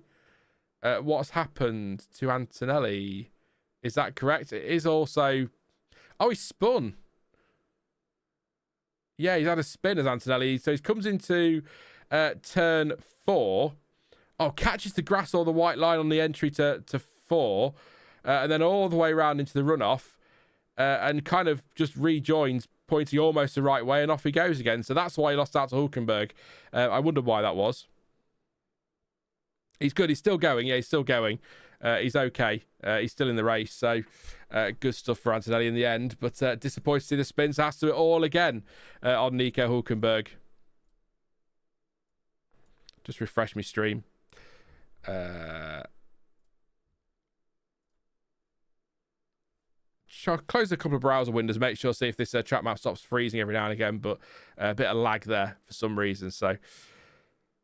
I know they've had sync issues this weekend on F1, multiview for F1 because of the the switch to F1 Premium, F1 TV Premium, so that might be why. David says, back later, hope Lawson protects his car and finishes. Learning curve, big one. No worries, Dave. Have a good one, mate. Verstappen's off. Oh, he's got it going again. He went very deep into turn... Where are we? That track map is wrong. He got it wrong at 11. Went in too deep. And that allowed Piastri back through. So timing is off at the moment for some reason. So bear with me while I try and get that to refresh. In fact, I think... Unless I'm going to have to hopefully refresh. Bear with me a sec. Multiview appears to have gone down. So I can only apologise, but there's not a lot I can do. So I'll just close it all and restart it, and hopefully that'll all be okay. So bear with me a sec. I'll try and keep an eye on what's happening. So Verstappen comes down to turn 11, and I'm guessing it is literally just going to be goes in a little bit deep. Yeah, that's all it is. Late on the brakes. There's an update, that's why. There we go. Hopefully, and get the timing back for you pretty swiftly. If not, I'm not sure what we do, frankly, but not a lot I can do. So yeah, Verstappen just goes deep into 11. That allows Piastri through, and that's ruined that one for him, unfortunately. Yeah, I'm just bear with me. Sorry, guys. I'm just going to go and check and see what's happening over on Multiviewer. Possible problems here.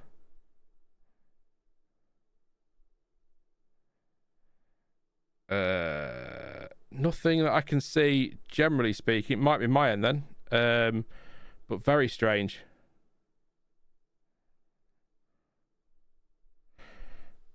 Here we go. We might be coming back now. So apologies. I'm trying to get that.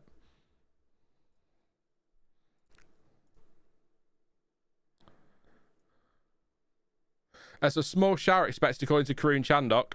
I'm going to keep refreshing Multiviewer. I'm hoping that this works. So I can only apologise, but again, it's their systems. There's nothing I can do about it. So I'll switch to images in a minute if it keeps playing up, but I'll keep you updated as best I can. So Norris is leading Piastri, Verstappen, Russell, Leclerc, Tsunoda, Albon, Hamilton and Gasly. Alonso in 10th. Don't forget Tsunoda and Alonso both under investigation for that safety car infringement, we believe, or according to Sky at least, for a 10 car lengths back, or more than 10 car lengths back on the car in front, which is just going to be a slam dunk penalty, unfortunately.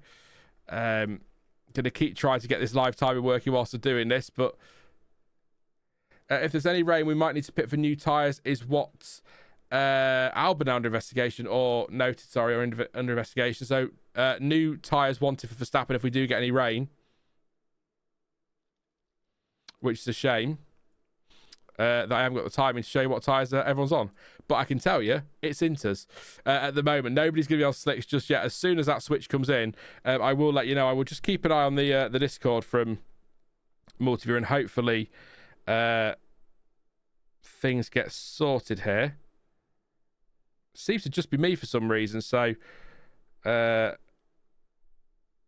it's trying to come back is what I will say, and it's not my internet's fine, so it is trying to come back, so hopefully I'll be able to bring that to you shortly. But I'm going to try and keep an eye on the race. We've got Tsunoda, Albon, Hamilton now under investigation as well, so lots of stuff going on here in terms of investigations. So yeah, we've got a good squabble here between Lawson and Ocon. I do like, by the way, and it's not ideal, I appreciate that, but the timing tower that's gone down says at the top left, Nan. I don't know why that's funny to me, it just is. The investigation things have gone away for Tsunoda and co, so I'm assuming either penalties have been handed out or we're getting nothing for them. So watching Lawson here. Here's the move on Ocon then for Liam Lawson. It's not going to be through 9 and 10, is it? Oh, it is the inside of turn 9. That's a nice move. He does go deep, though. Just clips the grass, too. That was actually a very nice move in the end from Lawson. So goes into turn 9, takes the position, then goes quite deep. 2 wheels on the grass, and then keeps it together. And stays ahead of Ocon. So no further action, by the way, on those safety car infringements. So there we go.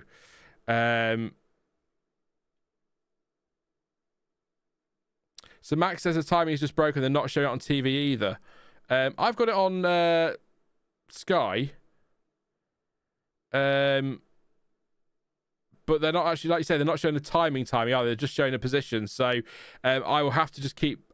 I assume then, Max, as soon as the TV one kicks in, then the multi-viewer one should as well. So I will close it all and let it just have a moment. As soon as that updates, I will get this back. So apologies for the lack of a timing tower. As soon as that returns, I will sort it out for you. So apologies for that one. Nothing I can do, unfortunately. You'll have to rely on my beautiful voice telling you what's going on and let you know as positions change. So I will focus a bit more on the race rather than the timing now. So hopefully it'll kick in again shortly. But as soon as it comes up on the main timing tower, it should be okay, I'd imagine. Although it's starting to come back on the main timing tower. What I would say is you're not missing too much at the moment. It is still very static as people sort of start to move towards waiting for a chance to pit for dries or a fresh set of inters if this rain does come. I think we're back. All sorted by the look of it. I'll try and get this in sync with TV. At least get the order on for you if I can. I don't know if that's working or not. The track map is not working for sure. But the order... There we go. We're back. Sorry about this. I hate it when technical things happen, or technical difficulties happen. But again, I can just try and repair them, and that's all I can do. So... all good. We're working now, I think. So that'll be why things were static. And actually, yeah, the F1 TV one's come back. So you're right, Max. You are now my new tech guru. You're in charge, mate. Simple as that. You've just made yourself a job now. You're in charge of checking things. We're sorted. We're all good. Thank you for your patience there. All of you will know that there's not a lot I can do in those situations, especially if it's the main feed that go down. I am going to close the poll, by the way, because anyone voting since the race started might be cheating a little bit there. So 40% of you in the end said Norris for the win, 30% Verstappen, 18 Piastri, 18 other and 10 Piastri. At the moment, this is very much a game over. Yeah, you're right. Verstappen now 8 seconds behind Oscar Piastri.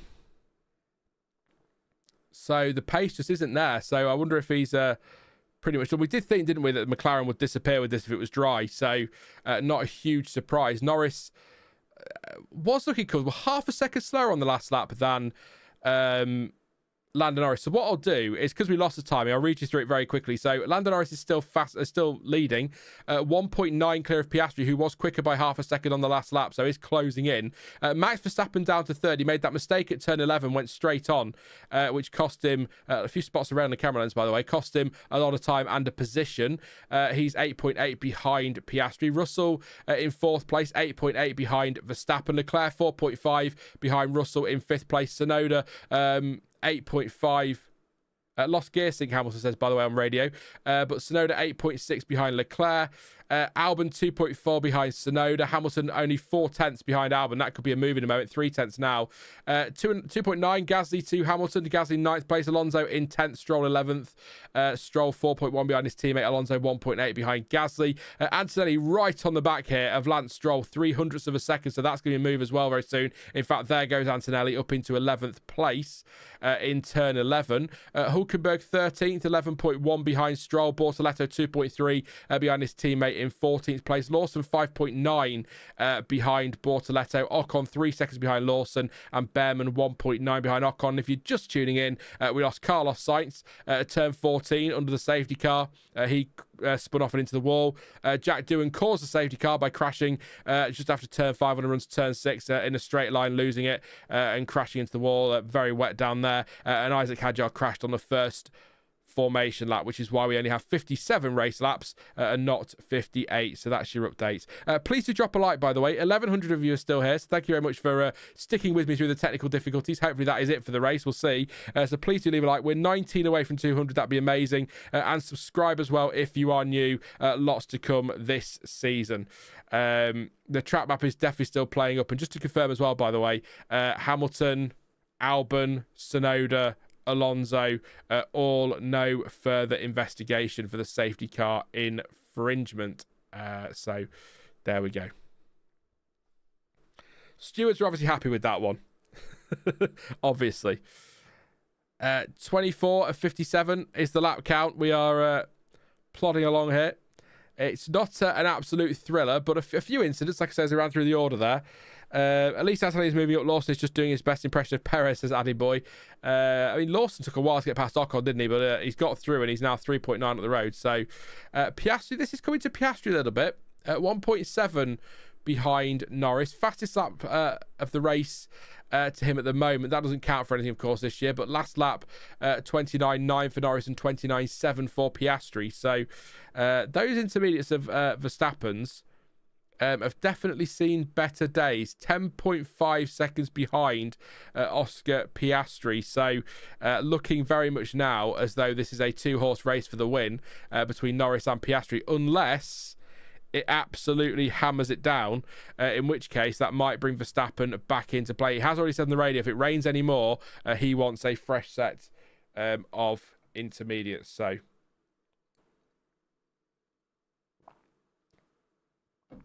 Zitchell says McLaren dominance made Bohr fans, any dominance Bohr fans, I think, doesn't it? But yeah, I'm just wondering, actually, looking at the pace, I know Verstappen had that mistake.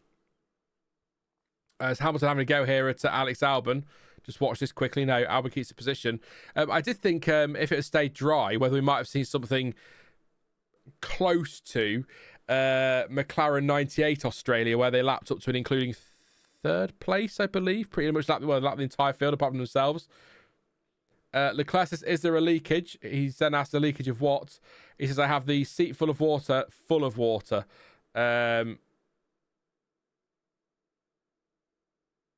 I mean, that's the best. So Leclerc saying he's got a seat full of water, to which his engineer said it must be the water. And Leclerc said, let's add that to the words of wisdom. There you go. So that was an interesting one there. So Hamilton was having a go there. Albon on the run to turn 11, but didn't quite get the move done. Albon defending nicely, but we'll see what happens over this lap. The spots, it's difficult on the camera. It's spots of rain on the camera lens, but it could just be spray from the drivers as well. So, but that dry line is a good dry line.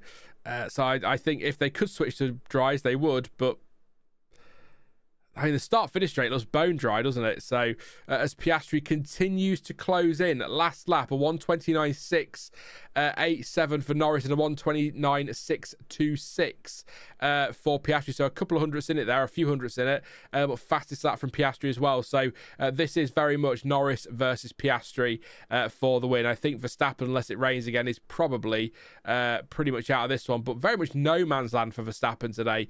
Russell 8.2 behind, and he's 12.5 off Piastri. So there we go. Long old way to go in this race yet. We're on lap 26 of 57, apparently.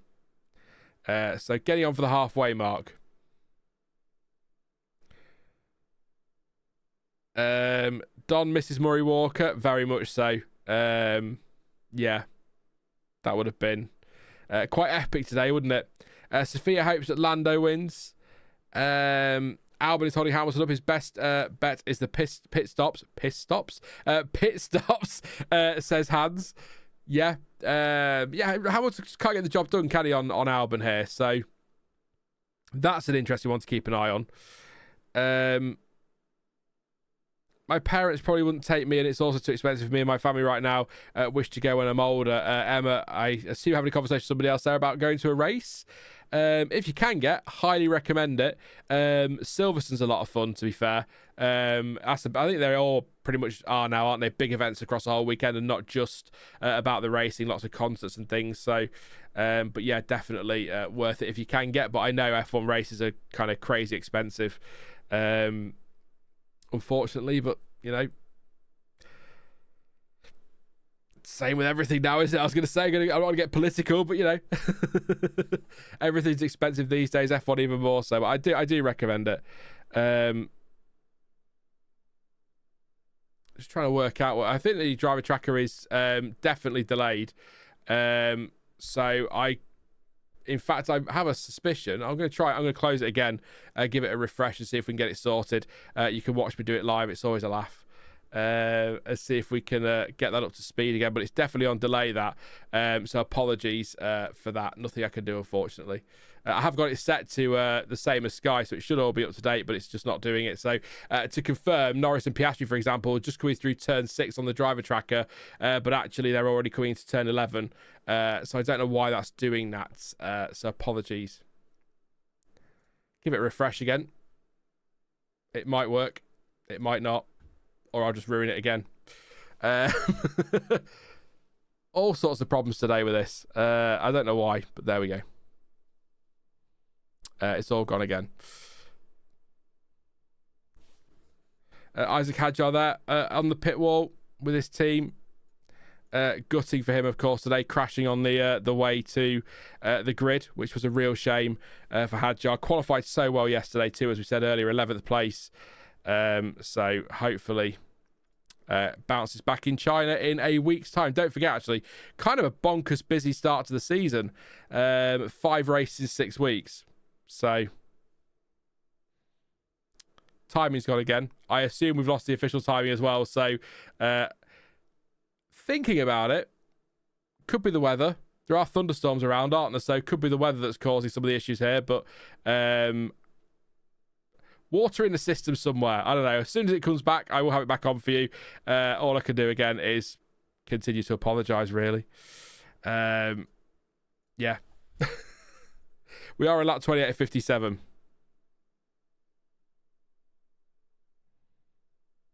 I have Ash. I keep turning it off and on again. Trying to keep it working. Timing is back again now on the old TV one, so hopefully that'll work for multi-viewer. One goes down, it all goes down, I'm afraid. Oh, Antonelli with a big slide there on the exit of turn 4. Well held.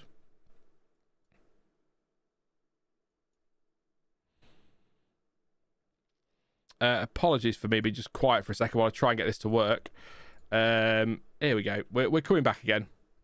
I suspect it's going to be one of those days where I just have to keep doing this, unfortunately, but I'll do the best I can for you. I'll do the best I can.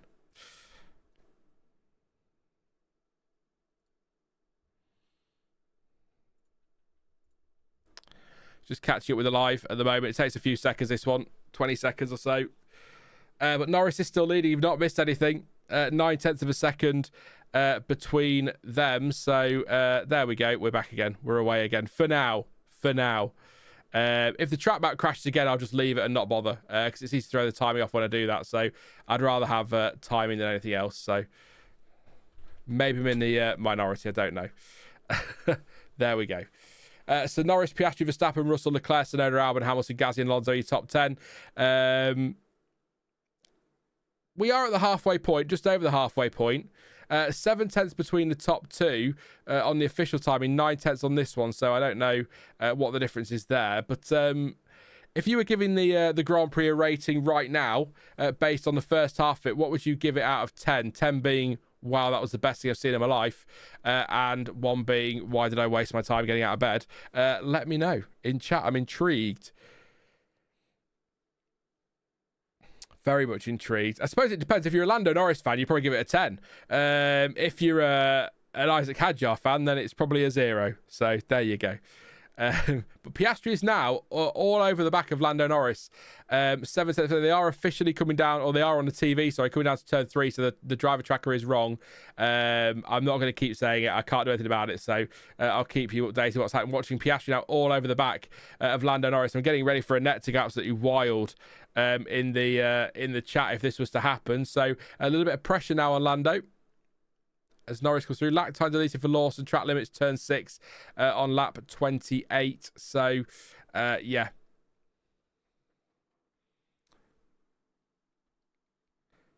I don't know what, did Norris lose some time there maybe behind the traffic? But I don't know. But Piastri now with the DRS all over Piastri, and he's going to be told, and he's told to hold position to clear the back markers. And he's going to obey. Yeah, cool. So there we go. We're getting excited there for a nice battle between the McLarens, and they've been told to hold station while they clear the back markers. So there you go. Sorry, folks. I guess makes sense. First race of the season, bank the points that you can. But I would prefer to let them just race and get on with it. It's not like there's a title on the line right now, is there? So, yeah. It's only because I want my prediction to come true. That's all it is. I want the point. Not pitting Max was a mistake, says Perplexed. Would have triggered movement all across the paddock. Yeah, it might have forced some hands, definitely. So, it's a fair point. I think as soon as he started to drop off, then it's difficult though, isn't it? Because Russell 9.9 behind, he'd have dropped down to behind Leclerc, but then fresh tyres, come back through. Yeah, but again, the trouble is then he's also giving McLaren a free pit stop, hasn't he? So I was kind of hoping Piastri might be allowed to race Norris here, but maybe he can try and force an error, do it that way. But still 7 tenths behind, between them there. So Antonelli catching Alonso here for that final points paying position. Hamilton on the radio. Tried to hold the K1 just for practice. I know it's difficult. And then says he's not close enough. So I don't know what the K1 would be. Is that an overtake button? Maybe. Yeah, but Piastri now got the DRS right on the back of Norris again.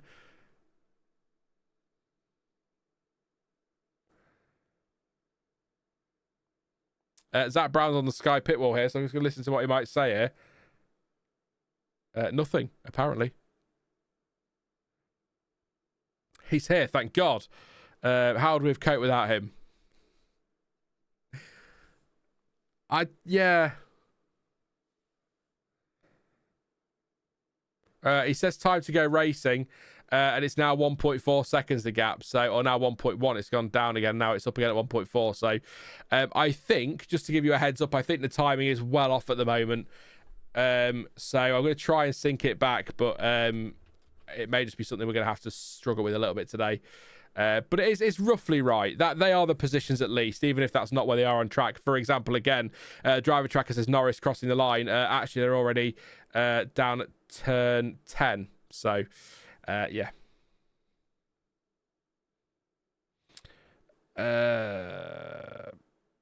I'm trying not to read your conversations. That's why I'm erming. Sorry. I don't want to just read your conversations and then not understand and sound like a fool. A fool, I tell you. That's why Piastri lost some time. Very wide on the exit of turn 6, entry to 7. And just does click the gravel a little bit there. So that's why he lost that time to Lando Norris. The gap now up to 2.7 seconds on the official timing. So that's interesting. Explains a lot.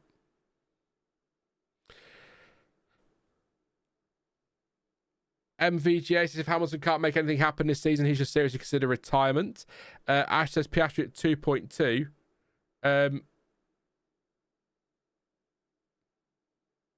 Sorry, it's Lawson. I saw the Red Bull behind Norris and ahead of Piastri, and I thought, what's happened here then? Has Verstappen suddenly found a special mode that teleports him? But no, they're lapping Lawson, aren't they? So that's why he's there. That it threw me there, completely threw me. I was like, what on earth is going on here? I'm confused, easily confused. That's the trouble. As Lawson gets out of the way to let Piastri through, who's 2.7 seconds behind his teammate at the moment. I don't want to hit refresh on the timing, by the way, because every time I do that, it goes wrong. So we'll just have to cope with it as it is for today. I hate to say Lawson's not all made any kind of progress today, says Fudd. I mean, he passed Ocon. But no, I feel a bit for him. Lost FP3 through no fault of his own, but tricky conditions as well. If the track is drying off, drying out, and he's got a wet setup as well, he's going to struggle. But Alonso's off. Alonso's hit the wall. He's out of the race. Fernando Alonso out of the race. We're going to get a safety car here. It's all about to get interesting. Fernando Alonso has crashed at turn 7. Exit at turn 7. Oh, Martin Brundle saying, do they put the slicks on? Difficult decision. I'm hovering over the button for the safety car. I suspect it will be. It is indeed. Hard tyres for Ferrari by the look of it. So we are going to get some pit stops. If you are, again, just tuning in, Fernando Alonso has crashed. We'll see a replay in a minute. Timing on the screen right now on the stream is a little bit off because of some issues there seems to be with multi-view or the official live timing, which has gone down a few times, actually. So... that's the best we can do at the moment. I can't fix it, but I'll try and keep you updated with who is actually where on track. So into the pits comes pretty much everybody. I'm not going to try and list who they are. Everybody coming in now. Hard tyres for Lewis Hamilton by the look of it. Box for Norris. Hard tyres for Hamilton. That's risky. What's the hard tyres for C3, isn't it? Might be okay, but... drivers need to, first of all, need to be out of the pits. Bloody hell. That was Gasly slipping and sliding all over the place in there. So lots of drivers in the pits. Norris will be first of the McLarens in. Are they going to double stack them? Piastri appears to have backed off. He's 6 seconds behind. So yeah, Piastri has backed off a bit. That's sensible from McLaren to double stack. No rain. Oh, and that's Norris nearly into the back of Bortoleto there. On pit entry, so that might have cost him some time. Bortoleto backing off to be double stacked, I guess. But in comes Norris. Verstappen going to pit as well. Set the hard tyres going on Norris's car. Good stop. Then Piastri as well. He comes in. I imagine his stop will be conveniently slower. Yes, it is indeed. Ever so slightly. That was tongue-in-cheek. Don't start, Norris fans. It was just tongue-in-cheek. Here comes Verstappen. He's going to get the hard tyre on. I guess hard tyre is the only way to go, isn't it? Get it to the end. Or is it the medium? It's the medium for Max Verstappen. So that's interesting. Very interesting for Verstappen. So, and it looks like the driver tracker's caught up now, which is good news. But yes, Verstappen on the mediums. Mediums should go to the end from here, shouldn't they? Should do. So yeah, we'll let this all settle down. Even more so than it already was. And I'll let you know who is where. But at the moment, Tsunoda is leading the pack according to this. According to the driver tracker. But he can't be a lap down already, can he?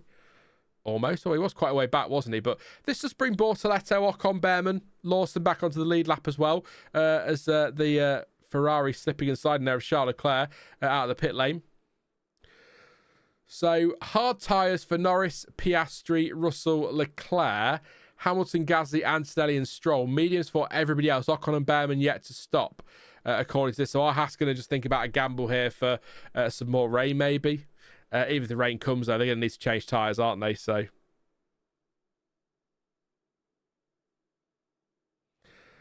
oh, big slide there from Norris as well. But yeah, we've got another restart coming up. So, that is the second safety car of the day. So if it stays like that, Sean does get a point in his predictions, so that's good stuff.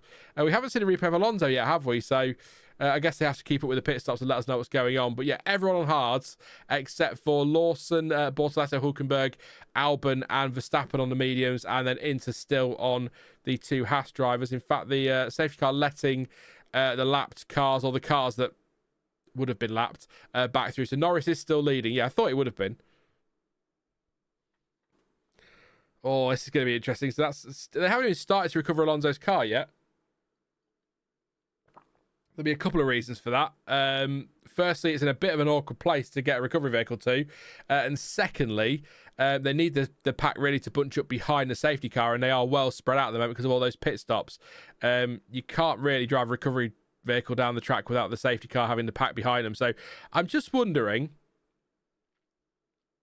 I don't know what you think in chat. I'm just wondering if this may yet end up as a red flag. So Alonso, he drops it on the exit of 6 and then travels quite a way into the barrier. That is an awkward spot to get it to recover a car from. You can get a recovery vehicle down there, but it's going to take a little while. So I wonder if they might. Fernando. Yeah, he hasn't gone off track. He's just caught the curb and then just off. Oh, around he goes. And that's with the reprofile curbs around that corner. So, or the new curb profile, sorry, in that corner. So, Oh dear, maybe a little flick of gravel on that replay. Oh, he's losing it before that, I would say. So round he goes. So just lost it. So exits turn 6, up on the curbs a little bit, and then round he goes. Maybe a flick of gravel at the rear. Not sure. But in the wall, game over. So we've lost Alonso, Sainz, Doohan, and Hadjar. This is Lando Norris's pit stop. A replay of it. His was quite slow on the right front, or slowish on the right front, and in came Piastri. He was still on the right front as well. So there you go. Yeah. The 0 line says that we're going to see here, actually, sorry, quickly. We actually unsafe release. Yeah, that'll be an unsafe release maybe for one of the Saubers there. But 0 line says Alonso's crash was really weird. The curb just sucked him in. Wasn't even turning. So, yeah. Now, a lot of cars have been out there, so it's surprising to see Alonso lose it. But yeah, this could be a long safety car while we wait for everyone to bunch up now. So they can't really put a recovery vehicle out there until we've got, as the clouds start to gather potentially for more rain. That would be just so F1, wouldn't it? They've all put dries on, chucks it down with rain. That could be brilliant.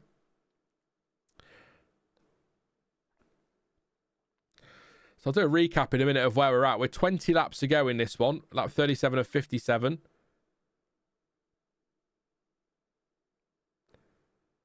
Ooh.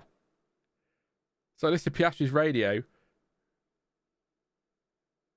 So around lap 45 to 50, a small, intense rain shower, I believe is what he said there, as the recovery vehicle does finally get to Alonso's car. Light is green, so they can get that moved. So there we go. Yeah, so potential rain in about 10 laps' time, let's say. An intense one, as Christian Horner, a bit chilly there by the look of it. But yeah, Lando Norris does lead the race with Oscar Piastri in second place. Those clouds are really dark. It is going to rain, isn't it, again? But yeah, they were battling at one point, and then they were told to hold station, and then Zach Brown confirmed they were racing, and then Alonso crashed, so that ended that one. Max Verstappen third. He was running second at one point in this race, but then what is going on here? So we've got. See, this is just so stupid. We've got the safety car there. Sorry, I'm trying to listen to the radio. So the safety car was a truck was on track at turn 9 and 10, and then came onto the track from the runoff area while the safety car was coming around with the field. So the safety car had to cut turn 10. That's a bit ridiculous, so that needs to be looked at. But anyway, yeah, so Verstappen was second at one point and then made a mistake at turn 11, went very, very deep, and that allowed Piastri back through. Since then, it's just dropped like a stone in terms of pace compared to the McLarens as the track has dried out. George Russell fourth with Charles Leclerc in fifth. Yuki Tsunoda still sixth place, having a great race, as is Alex Albon in seventh, fending off Lewis Hamilton behind. In 8th place. Pierre Gasly ninth and Kimi Antonelli up to 10th places against 6th places for one reason or another, including a couple of nice overtakes that we've seen. He did have a spin as well, of course, at turn 4, so that would have cost him quite a lot of time as well. So could have been even higher, who knows. 11th for Lance Stroll, the last remaining Aston Martin now, of course. 12th place for Nico Hulkenberg and 13th for Gabriel Bortoleto. Esteban Ocon 14th, Ollie Bearman 15th, and Liam Lawson in 16th place. Everybody has pitted for dry tyres except for Ocon and Bearman, who remain apparently, according to the timing, on the intermediate tyre. So they might be just hedging their bets here a bit. Nothing to lose, I guess, in 14th and 15th place. Fernando Alonso crashed on the exit of turn 6 and hit the wall at turn 7. Recovery vehicle currently at turn 8. So a nasty one there for Alonso. He's okay, but he's out of the race. Carlos Sainz crashed very early on in the race at turn 14, sliding off track on the wet conditions into the wall. Jack Doohan, who caused a safety car, had a big shunt after turn 5 on the run to turn 6, damaged his car beyond repair. He was out of the race as well, in a straight line, so just a big just losing it in the wet conditions. And Hadjar, of course, crashing on the opening formation lap, which is why we have 57 laps and not 58. Please do drop a like. We've got over 200, which is fantastic. Thank you so much. 1,600 of you here. So please do leave a like and subscribe if you're new as well. Lots of content to come this season, including, of course, the watch-alongs next weekend for China, and then a week with nothing in terms of watch-alongs, and then 3 in a row, because we've got Japan, Bahrain, and Saudi Arabia as a triple header in a few weeks' time. So Should be lots of action this year. Looking forward to this season.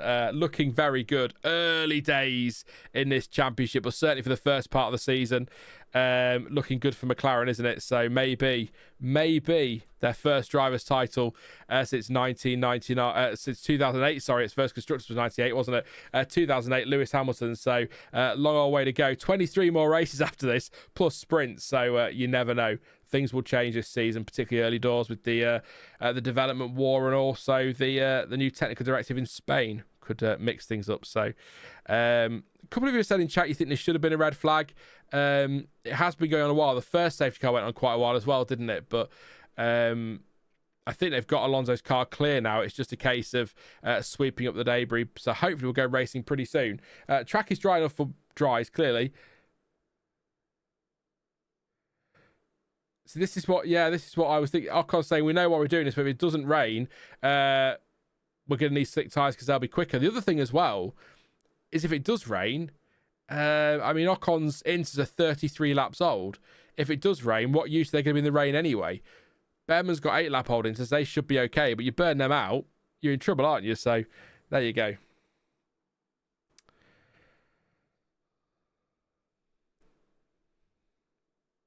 Robert says, slick's on, but I'm 30 minutes away and it's raining. There you go. Sapalo says, yeah, calm down. It's only the one race. Of course, that's why I said that 3 or 4 times, to make it clear that I know it's only one race. But early doors, it's looking good for McLaren. I would rather they didn't win a Drivers' Championship unless it was with Piastri. I very much would like a Leclerc title this year, or a Verstappen number 5 or something like that. So it's not a bias thing. As we established in the testing stream, Sean hates British drivers. It's what Stuart decided. So I'm going to lean into that this year and just support everyone that isn't British. Why not? Why not? Lean into it. Have some fun with it. Still in the safety car.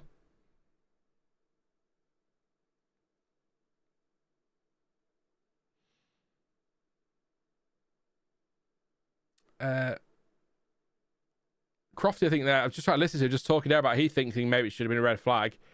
The cranes on the track and all of that business, and that other truck as well. That was the bit that bugged me, was the turn 9 crane, truck, whatever you want to call it, helicopter there in the air. Obviously. That's the camera one. Yeah, but the clouds are very dark here. I think I'd be surprised if we don't see some rain. Now I've said that, I'll be right at the end of the podium ceremony. It'll chuck it down. Jack Doohan there in the garage after his earlier crash, of course.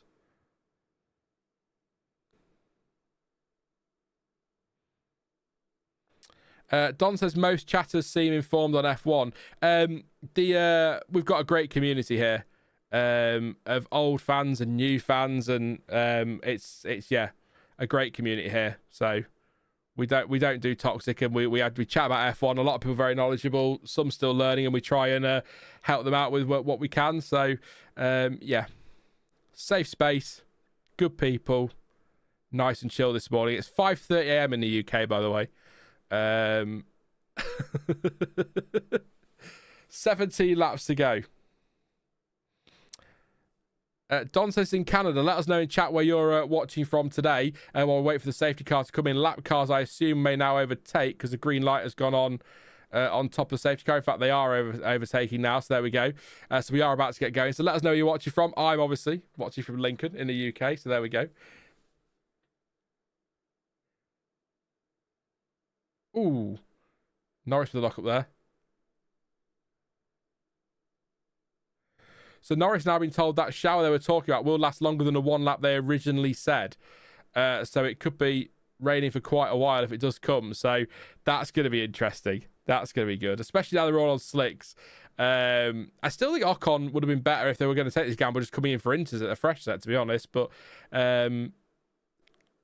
maybe they'll be fine. 34 laps seems a long way to go on his Inters now. The track is dry as well, or very much dry.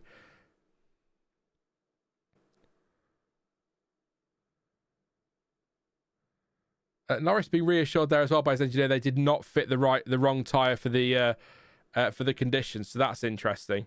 Obviously concerned there, but safety car should be in soon.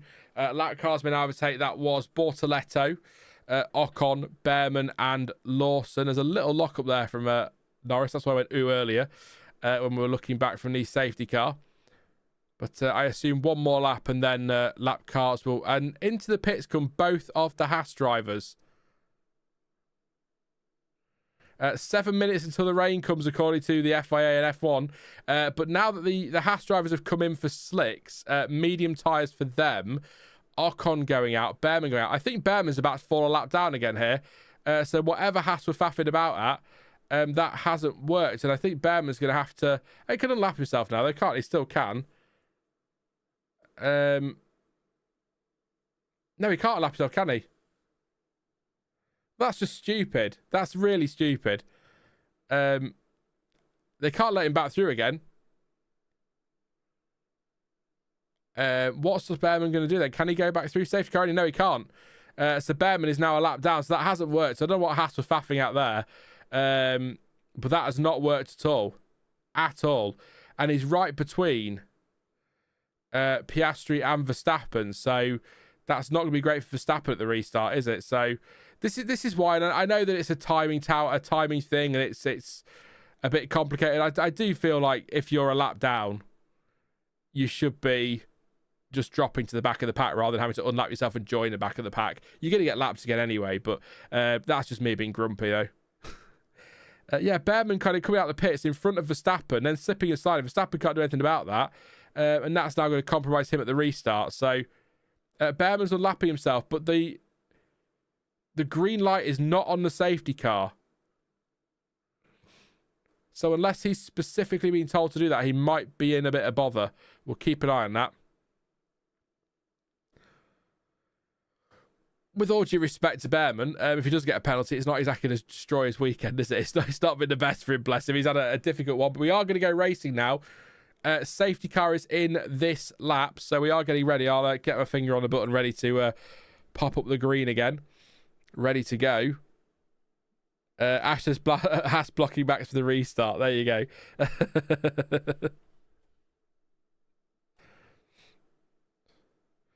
Here we go. Lando Norris, has he bolted already? That's a nice early one from there from Norris. Track is clear. Safety car is in the pits. Medium tyre for Verstappen, don't forget. But McLaren have looked very good in the dry versus Red Bull. We are green and we are go in Melbourne for the at least third time. Lando Norris leads the way. Piastri second. Verstappen in third. Everyone on hards except for the drivers I've already listed. So Bearman, Ocon, Lawson, Bortoleto, Hulkenberg, Albon, Fernando, and Verstappen. So that might give him a little advantage early on with the temperatures in the tyres. Will Verstappen have a go into turn 3? No, won't. No DRS, of course, at this one. 3 laps expect. Class 3 rain lasting for 2 laps, according to Ferrari. So Class 3 sounds like it could be a lot. In fact, to quote Leclerc, Class 3 is a lot. He heard me. Thank you, Charles. Much love as always. Yeah, so it's going to chuck it down is what we're being told in just a few minutes time. So 4 minutes according to the TV. So this is going to be an interesting few laps, I suspect. They're all on slicks now. So any heavy rain could give us a Zandvoort. You remember Zandvoort? Was it a couple of years ago? Yeah. Yeah, that was chaotic in the early stage. You might get that again here as Lawson a 1:26.4 sets the fastest lap of the race thus far. It looks very dark on the run to turn 11 there on the TV, so I'm wondering if the rain might already be on its way, if not falling. There's nothing on the camera lens, but that's what we're waiting for now, a bit more chaos. Hard tyre, wet track, that could be interesting as well. So Norris has bolted 1.5 clear of Piastri. Piastri 1.1 clear of Verstappen. The DRS is available, but as Norris does a 23.7, nobody at the front in the top 3 is within that DRS anyway. So it's good to see the slicks out there, but there are some spots on the camera lens at turn 2. I think I need a drink. I think this is about to go a little bit mental. Also, don't forget that safety cars tend to lead to safety cars.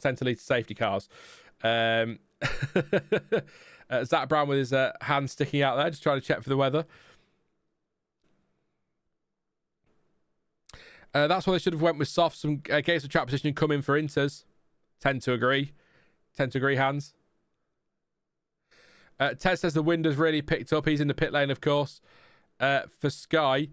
So keeping an eye on this. This is going to get really interesting. Antonelli on the radio. Told that rain is about to get pretty intense. So we might actually see a red flag if the rain gets really heavy here. We are well past the distance for full points, aren't we? I might be wrong. We're certainly well past for half points. Yeah, few spots of rain at turn 13 as well there on the camera lens. So we're sat here now waiting for chaos, aren't we? 5-second time penalty for Gabriel Bortoleto for an unsafe release on Liam Lawson. Not surprised there. That did look like an unsafe release when we watched the replay earlier, didn't it? So Bortoleto, 5-second time penalty. It is raining. It is definitely raining now.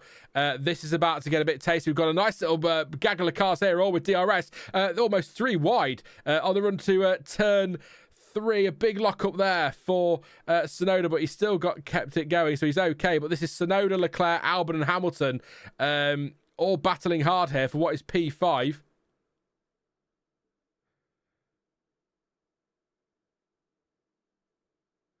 Okay. So they're saying Mercedes, they're not going to stay out on dries. They'll have to be coming in for inters, but we'll see. We'll see what happens. It's all about to get a bit spicy, he thinks, or nothing's going to happen and we'll all be excited for nothing, and then it'll chuck it down on the podium. It looks like it might have some rain. It certainly looked like it was wet at turn. Oh, there goes Leclerc at Tsunoda again. Not quite getting through. Tsunoda defending. Oh, and off go the McLarens. Both McLarens off track. Piastri, Norris, and this is all falling apart for McLaren. And round goes Oscar Piastri. Yellow flag out of the race. Possibly Piastri. He's stuck. He's beached it on the grass. Piastri with no grip at all. He's out of the race. In comes Norris. It's all fallen apart for McLaren. The rain is absolutely hammering down. It's falling apart for McLaren. Piastri off and out of the race. Norris was also off at turn 12. He's coming for inters. Max Verstappen on the mediums. The slightly softer tyre, maybe helping him there, has not pitted and has continued on, as has Yuki Tsunoda on the medium tyres. I did say the hard tyres in these conditions would not be ideal, as Liam Lawson on the wet track goes around the outside of Lando Norris on pit exit there. A nice little move there, but that is a nightmare for McLaren. And off that is Piastri. Has he got it going again? He's trying to get it going. He's letting it roll backwards in reverse. Box for Verstappen. This might... What has gone on out there? We need the replays. That reminiscent there. Going back to Sean's favourite anecdote about Formula One for some reason, the rain. Rubens Barrichello and Michael Schumacher in Malaysia in 2001-2, somewhere around there, where they both went off the same corner when we cut to the leader. So Piastri has got it going again, but he's down and 15th place at least, and it's so wet out there. Those hard tyres, the fans are very happy that he's got going again, I think. Hamilton up to 3rd place, by the way, in all of that chaos. In comes Piastri, so he will get some intermediate tyres here, but that was absolute chaos. We need some replays there. Apologies, chat. It all got very excited, and Verstappen told to stay out. So Verstappen here clearly seems quite happy on those medium tyres as Tsunoda drops to 3rd place. And I assume pitted. Hamilton up to 2nd. Interesting. Tsunoda is 3rd. Gasly now 3rd. What has happened with Tsunoda? So Tsunoda has gone backwards a little bit here. Funnily enough, timing, Norris's lap time deleted for turn 12. Piastri for turn 12 as well. I know you'll be very shocked to hear that, given how far off track they were. But it all just fell apart in around about 12 seconds there for McLaren.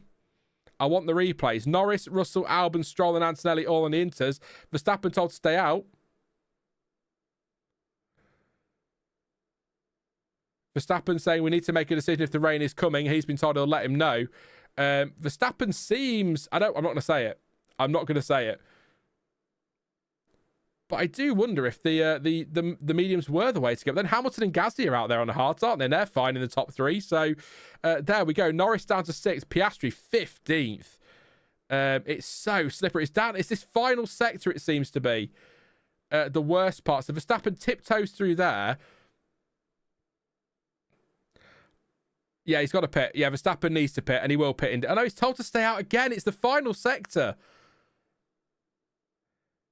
I think he needs to stop. It's too wet. You're losing too much time. In he comes. Yeah, Verstappen pits now. So it's the final sector where it seems to be the worst. And down that start-finish straight, I wonder if Red Bull were maybe... What do you think, chat? Maybe wondering now about hanging out for a red flag if the rain is bad. But he's coming in. It's hammering it down in the pit lane, to be fair.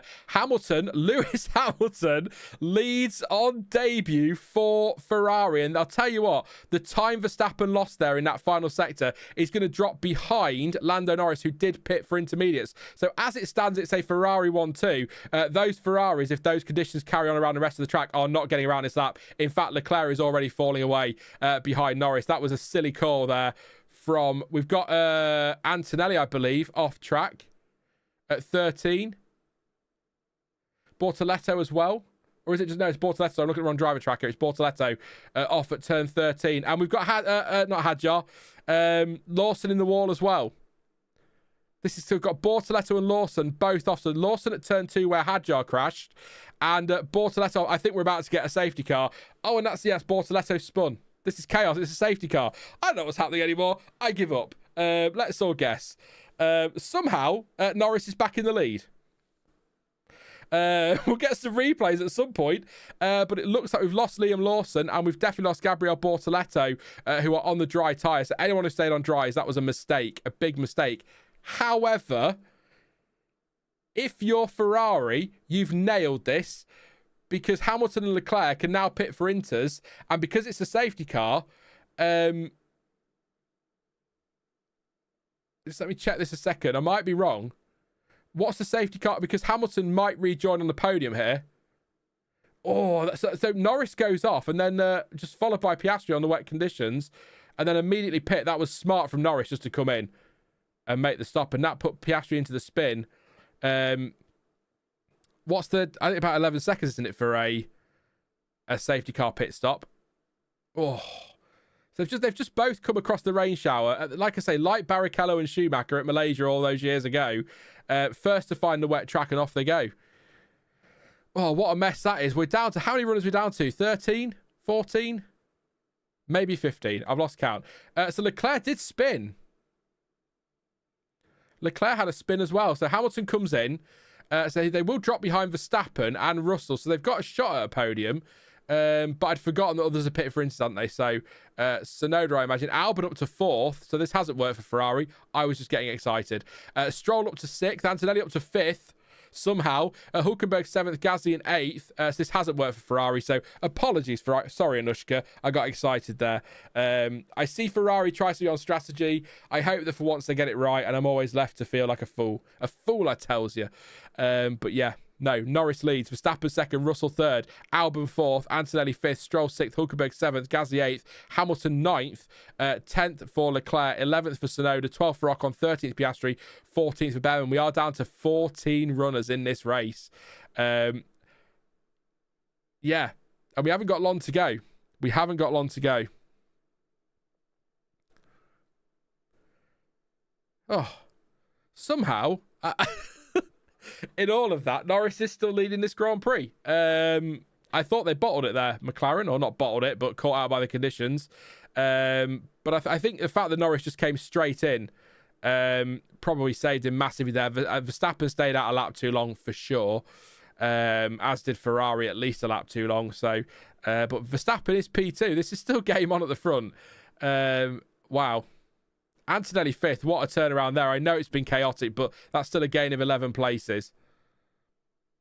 So what's Bortoleto done? Touches the curb or the white line of the curb on the exit of turn 12 and then just straight into the wall. You can't, yeah. Oh. Round he goes, yeah. Did something break? Something may have broken on Bortoleto's car rather than the weather there. That was a strange one. But yeah, I'm guessing Lawson on the wet... Yeah, dry tyres, wet track. Round he goes into the wall. Very similar to what happened to Hadjar, but on the wrong tyres. And round he goes into the wall. Oh, good Lord. That was a chaotic 5 minutes or so, wasn't it? If anyone's got a way of watching that replay back of Bortoleto, did something break on that car before he lost it? Not 100% on that one. I don't want to. Oh, and that's Tsunoda who went off. That's a replay of Tsunoda going off.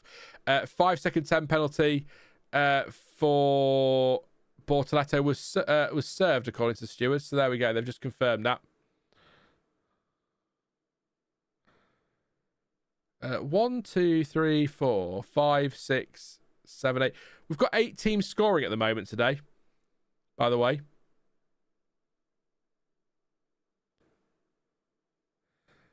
Howell said on the radio, I thought you said it wasn't going to rain much. We've just missed a big opportunity. I agree. I think that was a real opportunity for Ferrari there. But I'm also not surprised. It's Ferrari. I'll run through a recap in a minute before we get going again, but they've got some cars to clear first. So it's been a bit chaotic. I need to take a breath and try and work out where everybody is at the moment. I don't know what happened there. I think the Ferrari call, a bit like Verstappen, I get why they went for it, but it was so heavy. The rain was so heavy. They had to make that switch to the Inters.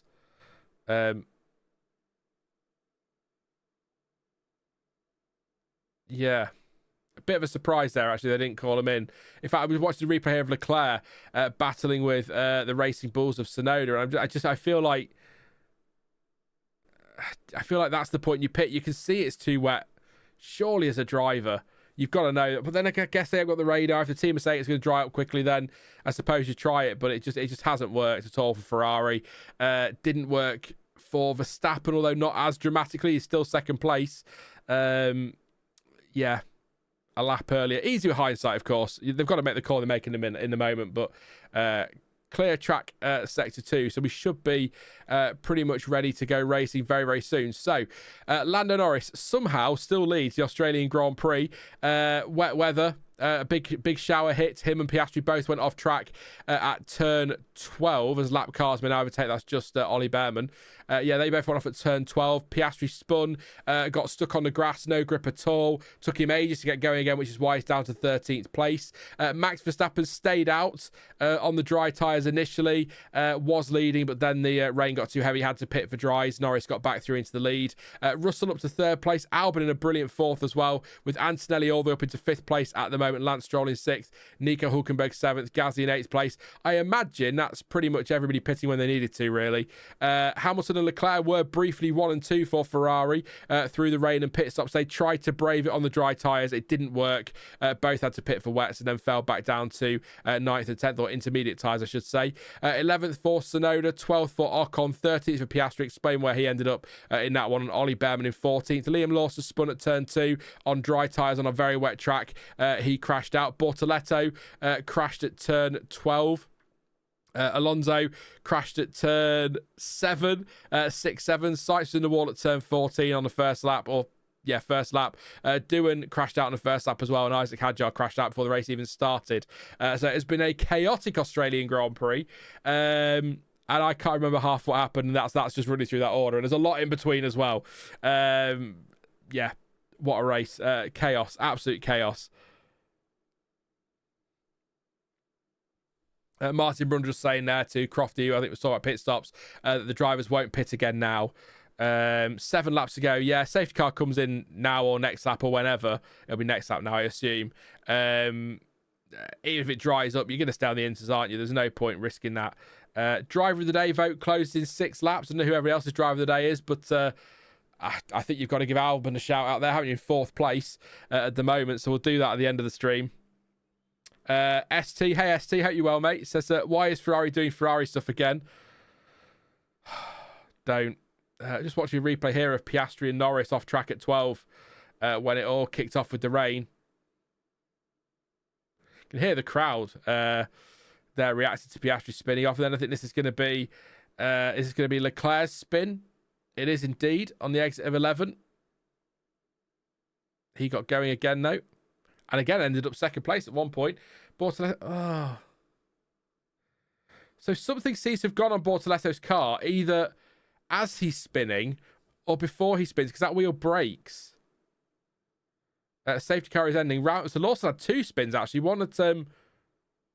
See, that's weird. See, so Lawson spins at turn 13 at the pit exit, at the pit entry. Could have come in if he wanted to, but kept. I mean, the team obviously told us to keep going. Then he's kept going and crashed at 2. But if you're spinning at 13, I just wonder if you just throw it in the pits. But reacting in the moment, not the same as watching 10 minutes later, is it? So there we go. Very strange. Fluff on the microphone. That'll annoy me if I don't move it. Right, safety car is ending. This is chaos. We're 12 likes away from 300. Let's see if we get over 300 before the safety car restart. That'd be great. Thank you so much for your support. 2,500 of you here. We hit nearly 4,000 yesterday, which is incredible. So thank you so much, everyone, for tuning in. Please do drop a like and subscribe. Lots to come this season. This is going to be a chaotic final 6 laps, methinks. And I'm all for it. Why not? Yeah, Ash says broken suspension as he spun. Yeah. Because I thought initially the suspension had broken when he hit the wall, but it was before he got there, wasn't it? So that's why I wondered if something had gone. So there we go. This it's unlikely we'll see any pit stops now, but you never know. Someone might risk it. And don't forget, just a reminder, no points for fastest laps and no reason for anybody to come in and risk it on a set of dries to try and set a fastest lap of the race. But anyone risking it on dries in these conditions will be bonkers, as we've just seen. So Norris has gone here for the restart, but hasn't disappeared as such. He's starting to pull away now, but Norris leads them. Verstappen is second as we get the restart. Russell up in third place. Fourth for Alex Albon. Come on, Alex, hang on in there, mate. A Williams podium stay would be amazing. Antonelli up into fifth. I think that's a great drive, even with all the chaos for him. Sixth place for Stroll. Seventh for Hulkenberg over the line. Eighth for Gasly. Ninth for Hamilton. 10th for Leclerc. 11th for Tsunoda. 12th for Ocon. 13th. Now 12th for Piastri, sorry. 13th for Ocon. 14th for Bearman. What can Piastri do from P12? Can he get himself into points? Leclerc passes Hamilton, though. He's got the move on his teammate done, so good move there for Charles Leclerc up into 9th place. We'll see what happens. Russell actually close to Verstappen here, then Verstappen is to Norris at the moment. 0.5 of a second, half a second between Russell and Verstappen. 1.2, 1.1 between Verstappen and Norris. So a good restart there for Lando, and a good restart for George Russell too. Alex Albon 9/10 clear of Antonelli, so that could be a squabble as well, which could be quite fun to keep an eye on. But yeah, not a thrilling restart, but a couple of moves there we haven't seen. So Piastri's now got repassed by Esteban Ocon. So disappointing there for Piastri. We'll see some replays soon, I am sure, or I hope. But Norris now 1.3 clear at the moment, and Russell now just starting to fall back a little bit on Verstappen by a couple of tenths. Here is the move from Leclerc on his teammates. It's going to be around the outside of turn 1. That's a nice... Whoa, so close again. They were very close on the first lap, weren't they, to a bit of contact. But, in fact, they do touch. The Ferraris do touch.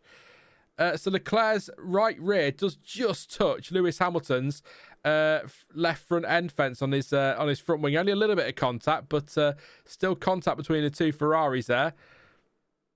Some nervous people on the pit wall, I imagine, at that moment. Don't want them two taking each other out. That was a good move from Leclerc anyway. They should be good to keep going. I think it's definitely into conditions still, but the track will dry quite quickly if the rain has stopped. In fact, the rain has stopped. It's 18.7 track temperature, 18.7 degrees, as Piastri now moves up to 11th place, and air temperature 15.2. So Piastri is on the move here, back past Ocon, now past Tsunoda, 2.5 behind Lewis Hamilton. Piastri recovery is what we're watching here at the moment, so this could be where all the excitement is. Verstappen 1.3 behind Norris now, and Russell 1.5 behind Verstappen. So that battle there has died down pretty swiftly. Leclerc now all over the back of Pierre. Gasly up in 8th place. We still have 8 teams scoring, I believe. We do indeed. So and Leclerc having a look around the outside of Gasly through on the run to turn 9, and then gave up on that, and a bit of a twitch on the exit of turn 10, but manages to keep all things pointing in the right direction. Hamilton 0.15 behind Leclerc. We'll call it a 10th and a half. That might be quicker. There we go. We'll call it a 10th and a half. Why not? I don't know what is what we're watching here really, but Piastri is the one. He's a second quicker than Hamilton. last time, or he's pulled a second out of Hamilton, sorry, or pulled back on Hamilton by a second. So he is rapid here, is Piastri. I want to see the lap time over the line. We'll see what they do. Hamilton does a 1:33.0. Ooh, Piastri does a 1:31.8. Piastri 1.2 seconds quicker. Gasly nearly losing it at turn 2, and that's going to allow Charles Leclerc to get alongside him, slip through, and move himself up nicely into P8. Can Hamilton follow through? He does indeed. Hamilton passed Gasly as well into 9th, and already Piastri all over the back of Gasly too. So Piastri is going to score today, and Piastri is absolutely flying, 1.2 seconds quicker than Hamilton ahead, much so than his teammate out front, of course. But Piastri is going to make his way through pretty damn swiftly here, assuming he doesn't stick it in a wall or something, of course. But he's right on the back of Gasly, sweeping through turn 8, and then this long run, which has multiple sort of kinks in it, but isn't actually numbered as a corner. He's going to go for it around the outside and then run to turn 9. Is he going to get through there? He's giving it a go. That's a ballsy move from Piastri. It's not going to work, though. Gasly hangs on to the position. Piastri trying around the outside of 9 to inside of 10, but didn't quite work. So surely now, got to have a go into 11. Not close enough. That's going to go on for another lap. Antonelli all over the back of Albon as well at the moment. Verstappen slower than Norris and about 1.3 behind. So that's not a fight at the moment. In fact, that lap, Verstappen 3/10 quicker, so that might become a fight. But as the track dries, you'd expect McLaren to start to pull away again with Norris. So we'll keep an eye on that one. But really watching Antonelli and Albon here at the moment. Oh, could Antonelli finish on a podium position? That'd be incredible. I don't know if they'll let them squabble with the conditions being the way they are, assuming he gets past Albon and catches Russell, but there's not really a lot of time now. Lap 55. Here comes Oscar Piastri down the inside of Pierre Gasly into turn 3, moves himself up nicely into P10 and into the point. So good recovery this from Oscar Piastri. Needed that safety car to come out, didn't he, really? Which he didn't cause, did he? It was Bortoleto and Lawson that caused that safety car, so that would have been quite funny, but no. Piastri moving through. We've got a replay here of Gasly. Just goes really wide at turn 1 and then catches a big puddle as well. Big slide, and that just lets everybody through pretty much, or the 2 drivers through anyway. So Max now 6/10 behind Norris. So what's happened to Lando Norris? Somewhere Norris must have made a mistake. He was 1.5 seconds clear coming onto this lap, and now Verstappen is all over the back of him. We'll wait for a replay to see if or maybe Verstappen just rapid. We'll see as they go across the line in terms of lap times. We have got a fight for the win here with a couple of laps to go. Over the line, Lando Norris, a 1 minute 29.1. Verstappen, a 1:28.5. Oh, this is game on here potentially for these final couple of laps here. 2 to go, lap 56 of 57. George Russell sat there hoping these two come together. Russell, Albon, Antonelli for the podium, anyone? It could happen. It could happen. This is the battle then for the win. They are going to focus on this. I'll try and keep an eye on Antonelli and Albon, as well as the battle for Piastri, Hamilton, Leclerc. Verstappen backing off a little bit here. So Norris told not to over push at the pace in the car, but Verstappen does have DRS, and he's going to be very, very close here as he comes to 0.6 of a second. DRS will open now. Verstappen, he couldn't, could he? 0.4 of a second. This is going to be close here. Verstappen is right on the back of Lando Norris through turn 9 and 10. He's going to get DRS again on the run to turn 11. Then he'll have it down the straight. We've got 4 DRS zones this weekend, of course. This is game over. Antonelli noted for an unsafe release as he moves up into 4th place and past Alex Albon at turn 9 and 10. So we'll see a replay at some point, but this is the battle we need to watch as we come on to the final lap of the race in just a second. They're coming through 13 now. And then into 14. Lando Norris still leading 7 tenths. Is this final sector where Verstappen loses the time for Norris? So I think he needs to make this move, really. Well, at some point in the first 2 sectors, really. But he's got the DRS. 4 tenths between them. This is very, very tight. Is this what we're going to get this season? This is what I want to see. This is what we need. A good battle for the championship, but a little bit of a slide there from Verstappen, which would have cost him some time. Antonelli is under investigation for an unsafe release. Usually that only ends in a penalty. We'll see what happens here. 8/10.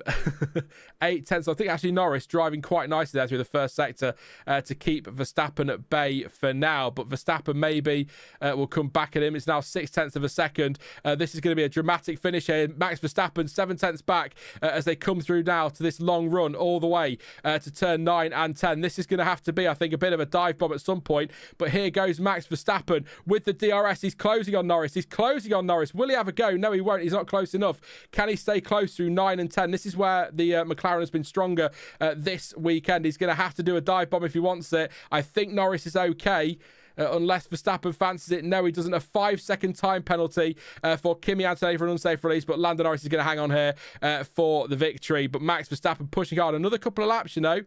Maybe different story, but that's not the way it works. As Piastri passes Hamilton for ninth place. But Lando Norris comes around the final couple of corners now to win the season opening Australian Grand Prix. We'll have to push it to the line to make sure Verstappen doesn't get any closer. But Lando Norris wins in Australia from Max Verstappen in P2. A crazy race at Albert Park. George Russell is going to come through to take third place for Mercedes. It's fourth for Antonelli on the track, but he will now drop behind Alex Albon, who will now move up into fourth place. Great stuff for Albon. Antonelli a 5-second time penalty for an unsafe release, so a fourth place finish and 12 points for Williams at the season opening Australian Grand Prix. What a drive from Alex Albon. Lance Stroll, an excellent 6th place. Nico Hulkenberg in 7th for Sauber. They didn't score until Qatar last year. They've done it in the first race of the season. Charles Leclerc, only 8th place for Ferrari, 9th place for Oscar Piastri. I think that's a really good recovery, all things considered.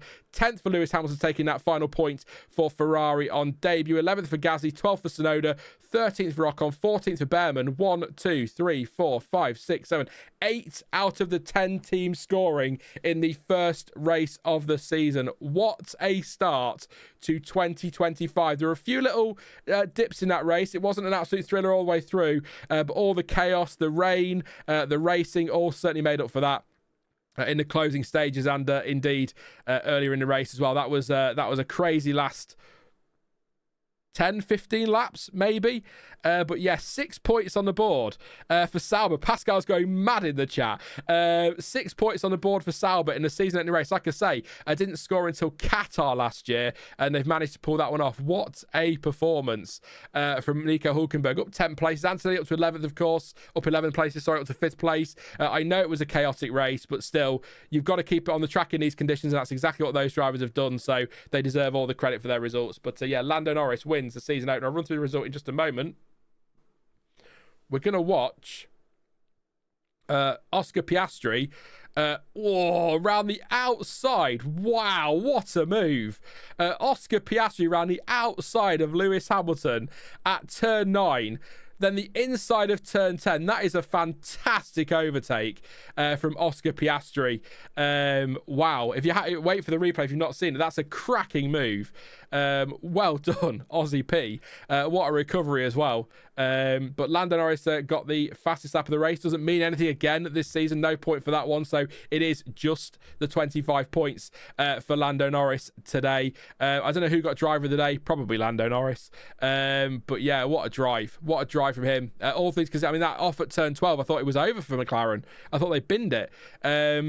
It was all done, but no, he managed to somehow end up back in front, partly through just coming straight in the pits himself after going off track, but also other people not pitting when they should have done. Probably helped in there, but a little bit tense at the end there for him, with Max Verstappen not far off snatching the victory, 0.8 of a second over the line, and if that is a precursor for the rest of the season, then we're in for a cracker, an absolute cracker. Not every race will be that chaotic, of course, but gutted for Oscar Piastri to end up there. Norris got driver of the day. I know, shocking. Gutted for Piastri to end up down in 9th place, but or only be 9th on his home Grand Prix. But that is a good recovery, all things considered. Thank you to Sad Mariners fan for your super chat. Said, God, if only Max pitted one lap earlier for Inters, he might have had the win. What a race to open the year. Good shout there as well. We said at the time, didn't we? Why doesn't Max just pit? But they went for it anyway. So thank you so much for the super chat. I appreciate that one, mate. I'm sad and it's all your fault, Sean, says Annette. Sorry. Sorry, Annette. Yeah. And Norris did get fastest lap. I'm not lying. It's on the timing screens. It's all there. So he did get the fastest lap. Yeah, gutted for Ferrari. Obviously, he's a Ferrari fan. But, you know, at one point I thought we might sneak a shock result, and then it ends up being 8th for Leclerc, 10th for Hamilton as well. So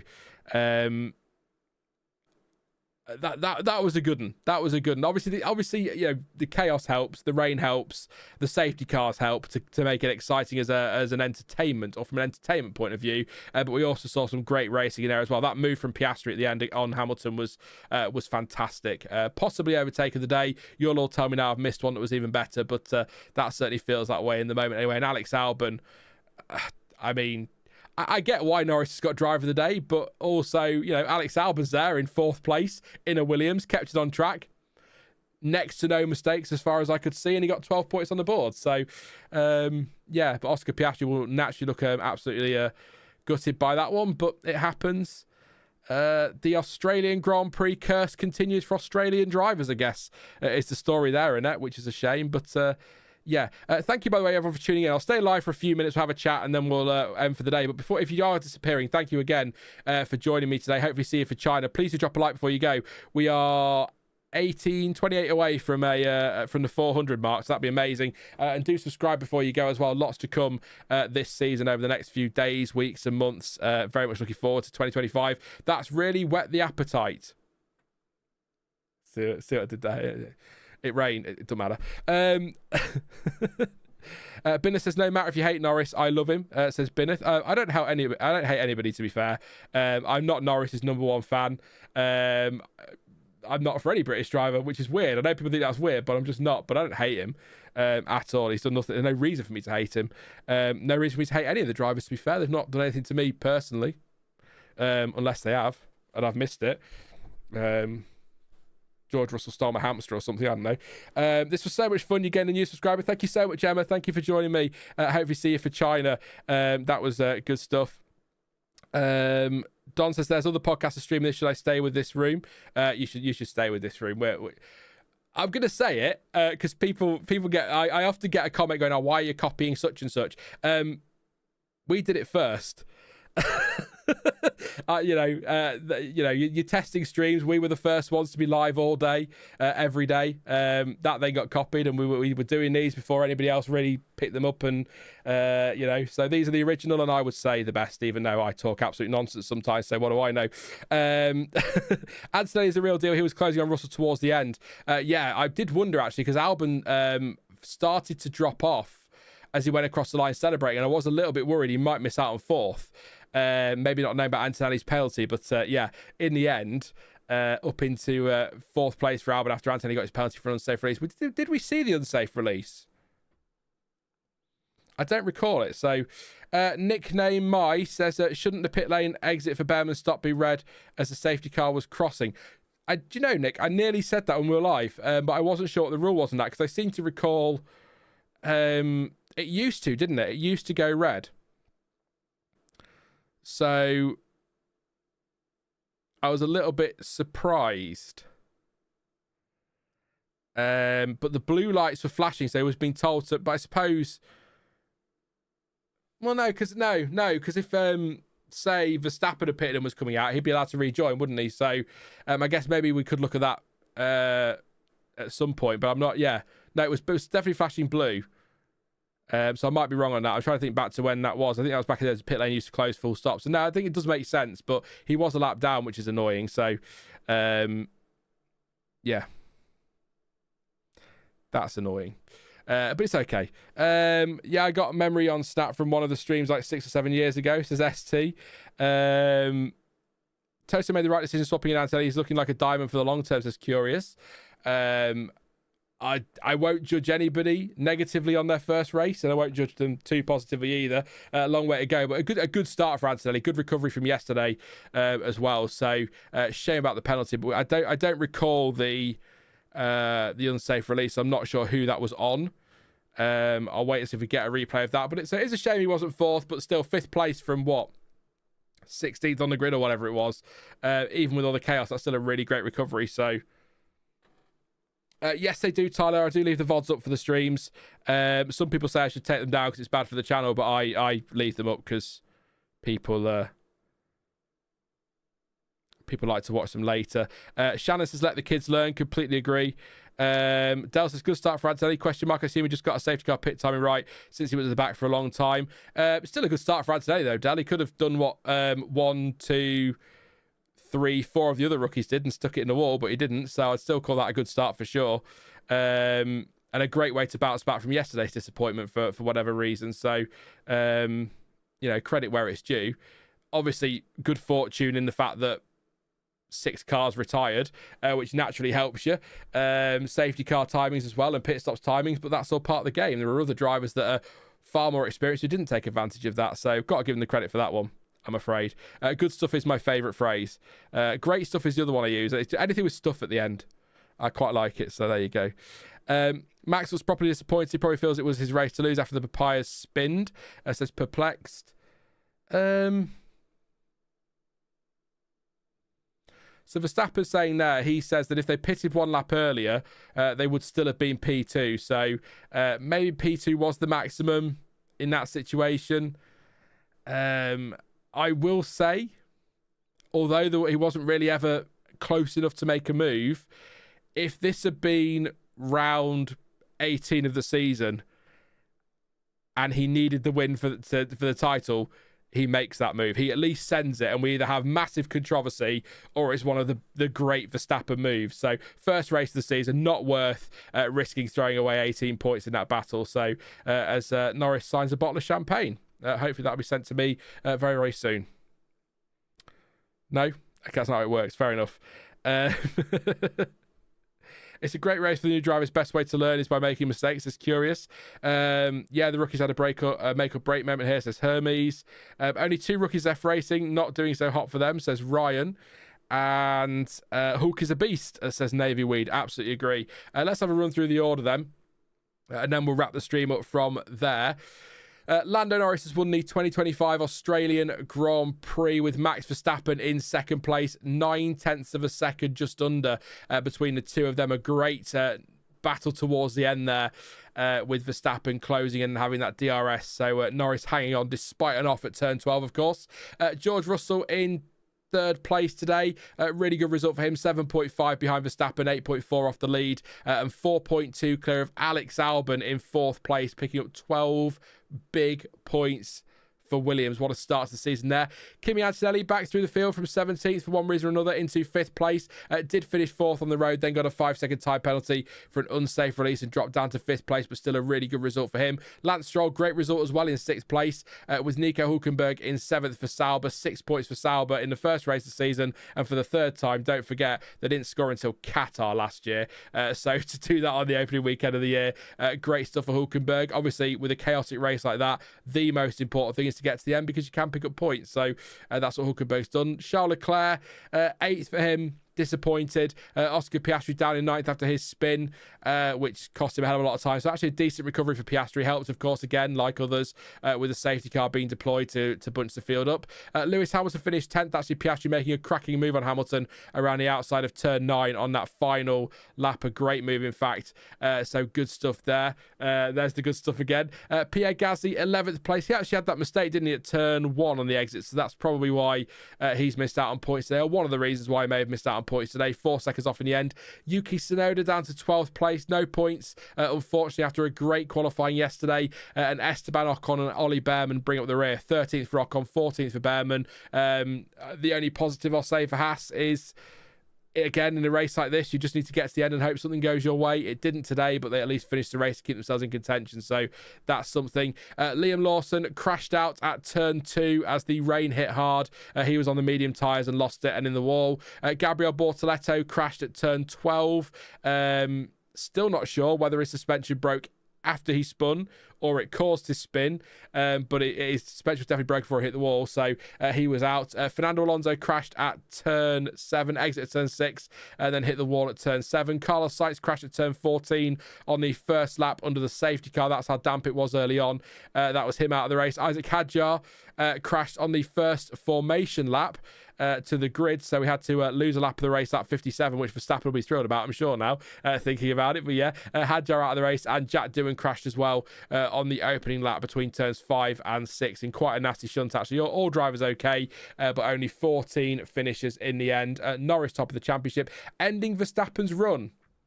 What's the stat? Hasn't Verstappen led the championship every race since the 2022 Spanish Grand Prix? I think. Something like that. So that ends Verstappen's run at the top of the championship. 18 points for him today, 15 for Russell, 12 for Albon, 10 for Antonelli, 8 for Stroll, 6 for Hulkenberg, 4 for Leclerc, 2 for Piastri, and 1 for Lewis Hamilton. Just enough time for a few questions before we wrap up. We'll do 15 minutes and then we'll call it there. I'll go till 6:30 UK time, so 15 minutes from now. Any questions, throw them at me and I'll answer them for you. If you want to let me, I'll tell you what as well, let me know your driver of the day. In chat. One surname, who's your driver of the day? Norris won the official one. Interested to know what you guys think. Nick says Hamilton now knows what it means to be Ferraris. Thank you very much for your super chat, Nick, and thank you for all your super chats as well. Thanks to everyone who's subscribed today, including, let's pick a few out who's subscribed today. Thank you to Alina, to Ellie, to Eric, to Nazir, to Saeed, to Gregorius, to Justin, and to Yam. There we go. I picked a few of those out. Thank you so much for subscribing and joining us here at the F1 Word. Very much looking forward to this season. That really has set the season up quite nicely, hasn't it? Not every race will be that chaotic, but still good to see a bit of drama early on and plenty of overtaking action as well. So Antonelli underneath the podium there to celebrate with the team. George Russell's third place. I feel like, I know he started fourth, but I feel like Mercedes might be a little bit surprised to end up with the podium here, you know, given that, well, maybe not actually, because Russell was pretty good throughout the race, wasn't he? He was always there or thereabout. He wasn't threatening without chaos, but he was still in the mix. So, disappointed for Piastri, I must admit, in that. You know, I like him a lot, but that's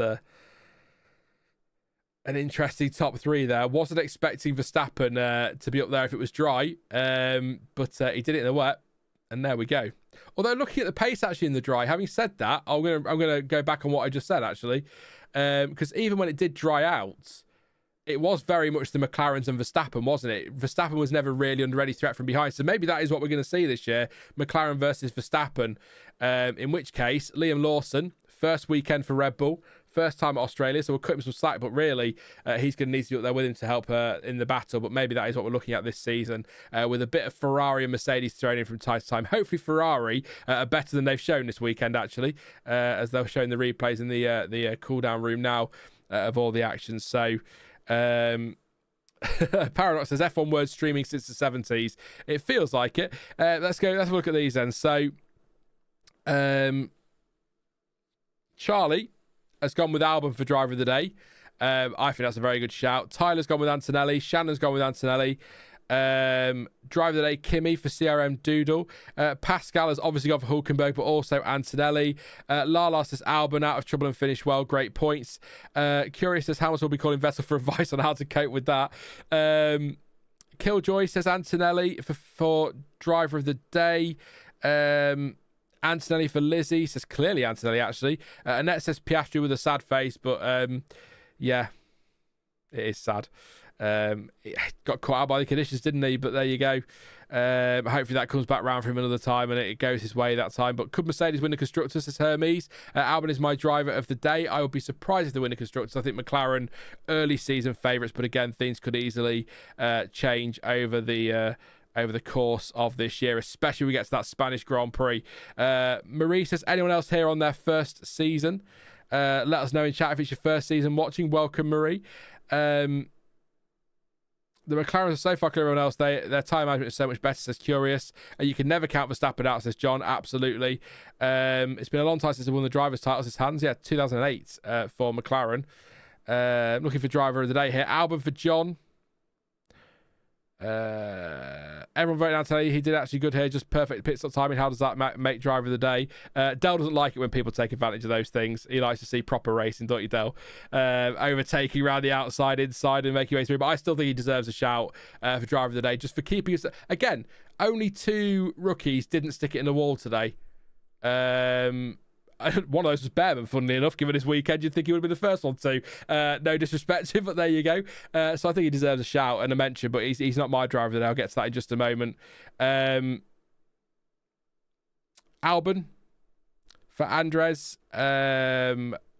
China is next week. It is indeed. Yeah, China next week, and then week off, and then Japan, Bahrain, and Saudi Arabia triple header. And then I think it's off Miami, and then another triple header when we come back. So something like that. Annette says, welcome to all the new people watching. Absolutely. Hans says Albon, then Norris for driver of the day. Ash says Albon, surely. Matisse says Stroll, and Hermes says Stroll did astoundingly well as well. So I think a nod for Lance Stroll in 6th place. My driver of the day.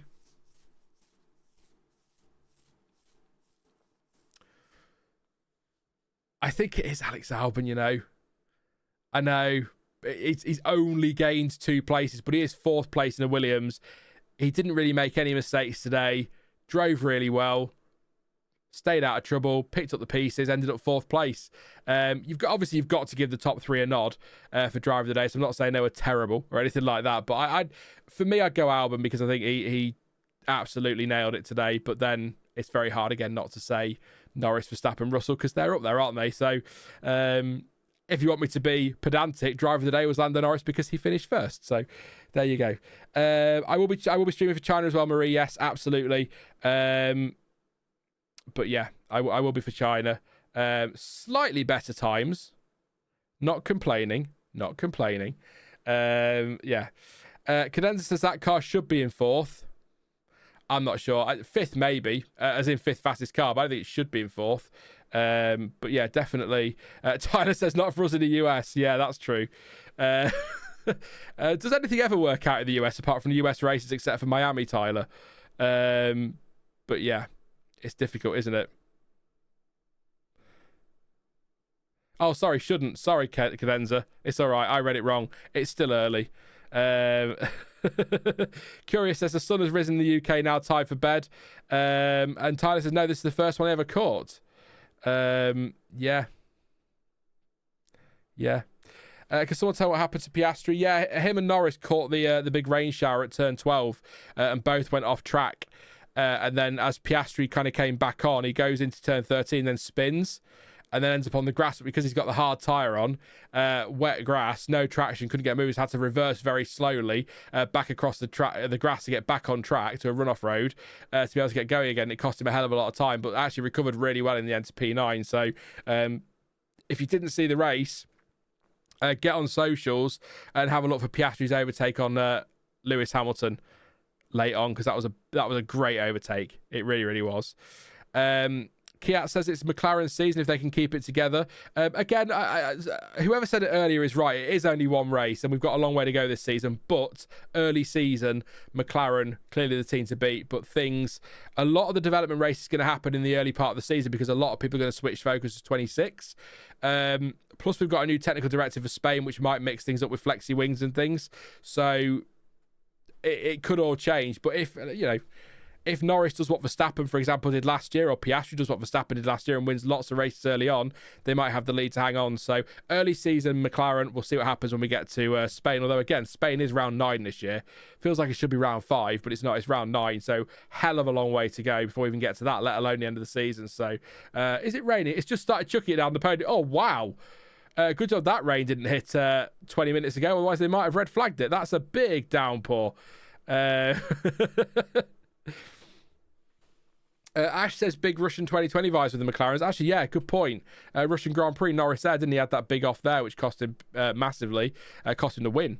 But it reminded me again of Schumacher Barrichello in Malaysia in the early 2000s, where they both just found the rain together and went straight on. So, but still, Norris won the race despite all of that. So it was all kind of, it wasn't a boring race or a dull race, because there's always something to watch in F1, but it was sort of steady, wasn't it? And I thought we were going to peter out to a steady finish, and then it all just kind of went crazy when the rain came. So there you go. Couple more questions or comments. We'll wrap it up. Thank you, Paradox. It's good stream F1 word. Thank you very much, Paradox. Appreciate the support. Good to have you. Thanks for your comments today. Great stuff as always. We're at 444 likes, by the way, so keep pumping those likes in. Maybe we can get to 500. Can you do it? 6 minutes to get us to 500 likes. That'd be incredible for a race watch on. So please do drop a like and subscribe as well if you are new. Lots to come this season, as I keep saying. I'm actually hurting on behalf of Hamilton. He deserves better than 10th, says Hermes. The problem for Red Bull is that they don't have Newey anymore, says Hans. It's got to be a factor, hasn't it? It's got to be a factor. There's football tonight, isn't it? So I just randomly football tonight at 7 o'clock. I won't be awake at 7 p.m. I'll be asleep by God knows what time.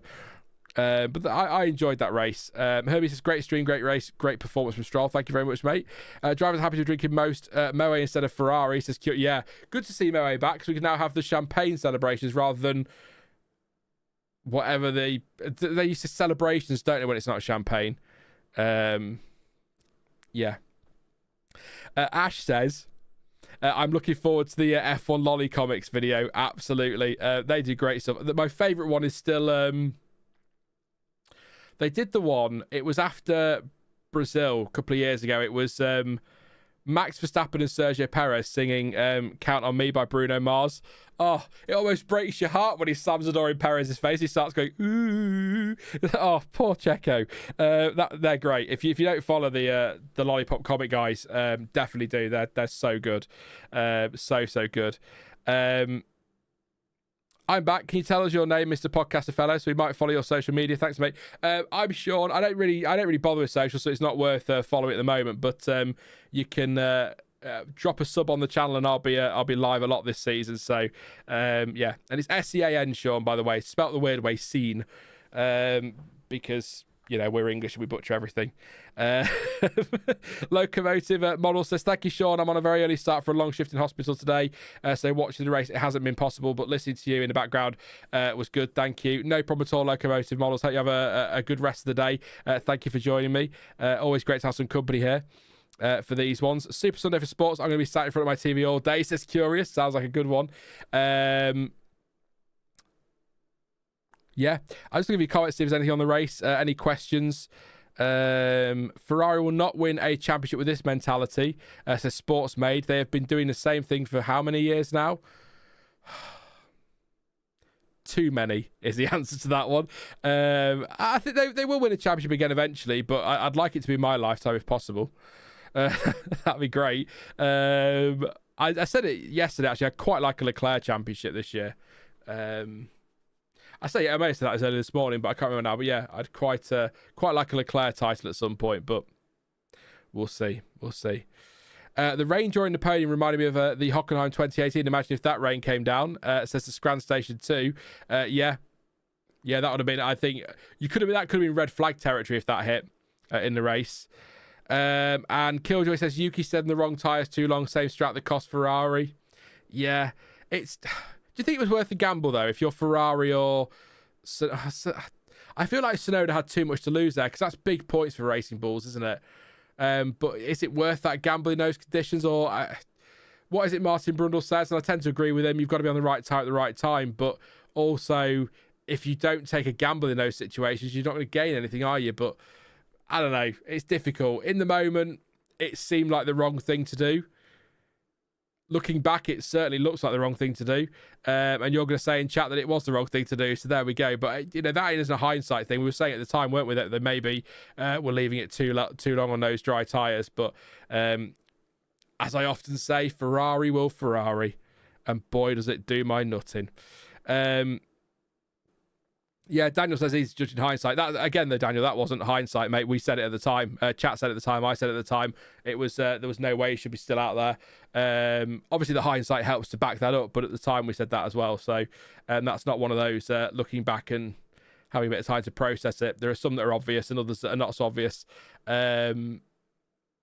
I still think Norris made the right, when he went off at 12 and just came straight in the pits. Whether or not the team called him in before that, I don't know, but I think that was a smart move because then he's lost less time, hasn't he? So, but yeah, absolute chaos. Still we choke, says CPV. Oh, dearie me. Dearie me. John says you need to be at the right time at the right time. Absolutely.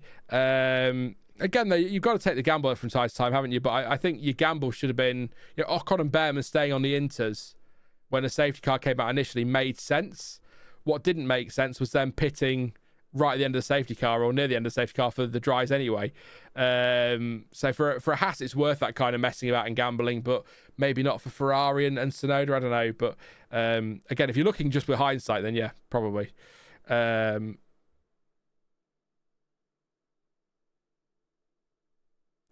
Don says, I got some incredible F1 personal stories. Met Sir Frank at a gas station. Wrote a short story. He liked it, and we became lifelong mates. Awesome. That's cool, Don. Great stuff. I'd love to have met Sir Frank, and had a chat with him. I bet he's got some incredible stories to tell. But yeah, thank you for sharing. That's a good story. Yeah, Sir Frank, absolute legend. Massively missed around the sport for sure. But we're going to leave it there for today. Thank you for your support today and over the weekend as well.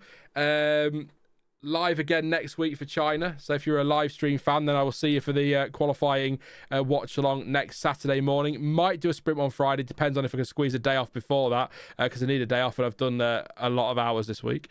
So we'll see how we go. But yeah, I'll let you know on that one, probably in the community thing towards the end of the week. But definitely for Saturday and for Sunday next week as well. But there'll be video content as well out over the course of the week. And of course, the preview on Thursday as well. So make sure you subscribe for that. And we are only 26 away from 500 likes, so please do drop a like before you go to make sure that we can get over 500, because that'll be a fantastic treat this Sunday morning for sure. As always, thank you to Multiviewer for F1 for supporting the streams. And of course, the streams are powered by planetf1.com. So make sure you check out the website for the latest on the F1 news and reaction and speculation and all the good stuff that we love about this bloody sport. Oh, this is going to be a great season. But as ever, thank you for watching. I've been Sean. This has been the F1 Word. And until next time, goodbye.